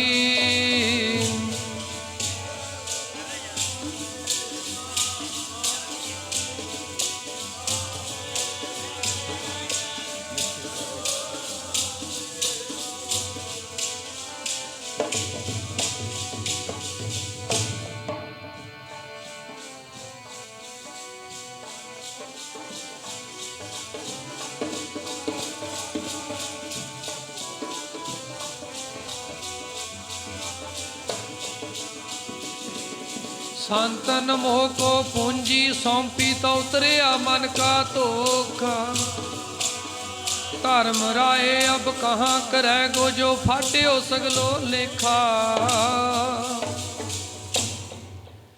जिन्हां नूं साध संग जी सतपुरखां दी संगत हो जाती है, साध संगत जी वो नरकां तो छुट जाते ने। श्री गुरु ग्रंथ साहिब महाराज सच्चे पातशाह जी कहते ने, संतन मोह को पूंजी सौंपी, रब दे प्यारे ने मैनू नाम दी पूंजी दे दिती, मैनू नाम जपा दिता। जदों मैं सतपुरखां दी संगत च आया, उन्होंने मैनू नाम जपाया ते संतां ने महापुरखां ने मैनू नाम दी पूंजी दिती, तो उतरिया मन का धोखा ते मेरे मन दे विचों सारे संसे भरम दूर हो गए। हुण धर्म राय अब कहाँ करै गो जो फाटियो सगलो लेखा। हुण महापुरखां दी संगत करके मेरे सारे लेखे खत्म हो गए ने। हुण धर्म राजे दी कोई पेश नहीं जानी साध संगत जी, क्योंकि रब दे प्यारिਆਂ ने लेखे पाड़ दिते ने। इस करके सतपुरख सानू दुनिया दे अंदर नाम जपाउण वास्ते आउंदे ने। ਜਿਹੜੇ सतपुरखां दी संगत करके भाई नाम जप लेंदे, अपने समय नूं सफल कर लेंदे ने, ਉਹ जमां ਦੀਆਂ ਮਾਰਾਂ ਤੋਂ बच ਜਾਂਦੇ ਨੇ। ਤੇ ਜਿਹੜੇ सतपुरखां ਦੀ संगत नहीं करते, ਉਹਨਾਂ ਨੂੰ ਜਮਾਂ ਦੇ ਸਾਧ ਸੰਗਤ ਦੀ ਧੱਕੇ ਚੜ੍ਹਨਾ ਪੈਂਦਾ। ਫਿਰ ਜਮਾਂ ਦੀਆਂ ਮਾਰਾਂ ਪੈਂਦੀਆਂ, ਨਰਕਾਂ ਦੇ ਵਿੱਚ ਗੋਤੇ ਖਾਣੇ ਪੈਂਦੇ ਨੇ। ਇਸ ਕਰਕੇ ਸਾਧ ਸੰਗਤ ਜੀ महापुरखां ਦੀ संगत करनी चाहिदी है। ਤੇ ਜਿਨ੍ਹਾਂ ਸਤਿਪੁਰਖਾਂ ਦੀ ਯਾਦ ਵਿੱਚ ਬਰਸੀ ਦੇ ਸੰਬੰਧ ਵਿੱਚ ਆਪਾਂ ਇਕੱਤਰ ਹੋਏ ਹਾਂ, ਉਹਨਾਂ ਸਤਿਪੁਰਖਾਂ ਨੇ ਨਾਮ ਜਪਿਆ, ਆਪ ਵੀ ਨਾਮ ਜਪਿਆ ਤੇ ਹੋਰਨਾਂ ਨੂੰ ਵੀ ਨਾਮ ਜਪਾਇਆ। ਅੱਜ ਉਹਨਾਂ ਦੀ ਪਵਿੱਤਰ ਯਾਦ ਵੀ ਸਾਨੂੰ ਨਾਮ ਹੀ ਜਪਾ ਰਹੀ ਹੈ। ਅੱਜ ਆਪਾਂ ਇੱਥੇ ਗੁਰੂ ਗ੍ਰੰਥ ਸਾਹਿਬ ਜੀ ਦੇ ਚਰਨਾਂ 'ਚ ਬੈਠੇ ਹਾਂ, ਬਾਣੀ ਸੁਣ ਰਹੇ ਹਾਂ, ਬਾਣੀ ਪੜ੍ਹ ਰਹੇ ਹਾਂ, ਕਥਾ ਕੀਰਤਨ ਵਿੱਚ ਹਾਜ਼ਰੀਆਂ ਲਵਾ ਰਹੇ ਹਾਂ। ਇਹ ਸਾਧ ਸੰਗਤ ਉਹਨਾਂ ਦੀ ਯਾਦ ਵੀ ਸਾਨੂੰ ਨਾਮ ਬਾਣੀ ਨਾਲ ਜੋੜ ਰਹੀ ਹੈ, ਸਾਡਾ ਭਲਾ ਹੋ ਰਿਹਾ ਹੈ। ਇਸ ਕਰਕੇ ਸਤਿਪੁਰਖਾਂ ਦੀ ਯਾਦ ਵਿੱਚ ਆਏ ਹਾਂ। ਇੱਥੋਂ ਕੁਝ ਨਾ ਕੁਝ ਕਿਣਕਾ ਲੈ ਕੇ ਆਪਣੇ ਜੀਵਨ ਨੂੰ ਸੁਧਾਰੀਏ ਔਰ ਆਪਣੇ ਜੀਵਨ ਦੇ ਵਿੱਚ ਸਾਧ ਸੰਗਤ ਜੀ ਨਾਮ ਜਪੀਏ, ਸੇਵਾ ਸਿਮਰਨ ਕਰੀਏ, ਤਾਂ ਜੋ ਸਾਡਾ ਸਮਾਂ ਲੇਖੇ 'ਚ ਪੈ ਸਕੇ। ਸੋ ਆਓ, ਸ਼ਾਮਾਂ ਦੇ ਦੀਵਾਨਾਂ ਦੀਆਂ ਹਾਜ਼ਰੀਆਂ ਭਰੀਆਂ ਹਨ, ਬਹੁਤ ਪ੍ਰਕਾਰ ਦੀਆਂ ਭੁੱਲਾਂ ਹੋ ਜਾਂਦੀਆਂ, ਸਤਿਗੁਰੂ ਬਖਸ਼ਣਯੋਗ ਹਨ। ਹੁਣ ਸ਼ਾਮ ਦੇ ਦੀਵਾਨਾਂ ਦੀ ਸਮਾਪਤੀ ਹੈ। ਅੰਮ੍ਰਿਤ ਵੇਲੇ ਫਿਰ ਆਸਾ ਜੀ ਦੀ ਵਾਰ ਦੇ ਕੀਰਤਨ ਹੋਣਗੇ। ਸਾਰੀਆਂ ਸੰਗਤਾਂ ਨੇ ਹੋਮ ਹਮਾ ਕੇ ਪਹੁੰਚ ਕੇ ਅੰਮ੍ਰਿਤ ਵੇਲੇ ਆਸਾ ਜੀ ਦੀ ਵਾਰ ਦੇ ਕੀਰਤਨ ਵਿੱਚ ਹਾਜ਼ਰੀਆਂ ਭਰ ਕੇ ਆਪਣੇ ਸਮੇਂ ਨੂੰ ਸਫਲ ਕਰਨਾ ਹੈ। ਸੋ 3 ਰੋਜ਼ਾ ਇਹ ਸੰਤ ਸਮਾਗਮ ਆਪਾਂ ਨੂੰ ਸਤਿਗੁਰੂ ਜੀ ਨੇ ਬਖਸ਼ਿਸ਼ ਕੀਤਾ ਹੈ। ਵੱਧ ਤੋਂ ਵੱਧ ਲਾਹਾ ਪ੍ਰਾਪਤ ਕਰਕੇ ਬਾਣੀ ਪੜ੍ਹ ਸੁਣ ਕੇ ਔਰ ਗੁਰੂ ਕੇ ਲੰਗਰਾਂ ਵਿੱਚ ਸੇਵਾ ਕਰਕੇ ਆਪਾਂ ਨੇ ਲਾਹੇ ਪ੍ਰਾਪਤ ਕਰਨੇ ਹਨ। ਸਤਿਗੁਰੂ ਮਹਾਰਾਜ ਜੀ ਦੀਆਂ ਖੁਸ਼ੀਆਂ ਦੇ ਪਾਤਰ ਬਣਨਾ ਹੈ। ਬੇਅੰਤ ਪ੍ਰਕਾਰ ਦੀਆਂ ਭੁੱਲਾਂ ਸਤਿਗੁਰੂ ਜੀ ਬਖਸ਼ਣਯੋਗ। ਆਓ ਹੁਣ ਸਮਾਪਤੀ ਕਰੀਏ, ਅਰਦਾਸ ਵੀ ਸ਼ਾਮਲ ਹੋ ਕੇ ਗੁਰੂ ਸਾਹਿਬ ਜੀ ਦੇ ਹੁਕਮਨਾਮੇ ਸਰਵਣ ਕਰਕੇ ਫਿਰ ਗੁਰੂ ਸਾਹਿਬ ਤੋਂ ਆਗਿਆ ਲੈਣੀ ਹੈ। ਸਾਰੇ ਪਿਆਰ ਨਾਲ ਪੜਿਓ। ਰਹਿਣ ਦਿਨਸ ਪ੍ਰਭਾਤ ਤੂੰ ਹੈ ਹੀ ਗਾਵਣਾ, ਜੀ ਜੰਤ ਸਰਬਤ ਨਾਉ ਤੇਰਾ ਧਿਆਵਣਾ। ਤੂੰ ਦਾਤਾ ਦਾਤਾਰ ਤੇਰਾ ਦਿੱਤਾ ਖਾਵਣਾ, ਭਗਤ ਜਨਾ ਕੈ ਸੰਗ ਪਾਪ ਗਵਾਵਣਾ। ਜਨ ਨਾਨਕ ਸਦ ਬਲਿਹਾਰੈ ਬਲ ਬਲ ਜਾਵਣਾ।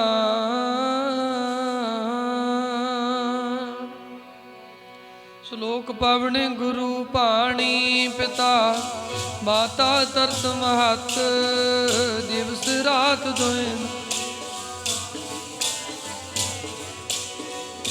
ਚੰਗਿਆਈਆਂ ਬੁਰਿਆਈਆਂ ਵਾਚੈ ਧਰਮ ਹਦੂਰ।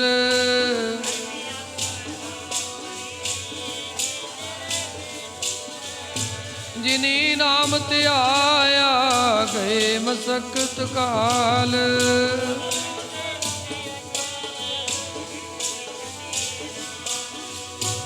ਵਾਹਿਗੁਰੂ ਜੀ ਕਾ ਖਾਲਸਾ ਵਾਹਿਗੁਰੂ ਜੀ ਕੀ ਫਤਿਹ ਫਤਿਹ।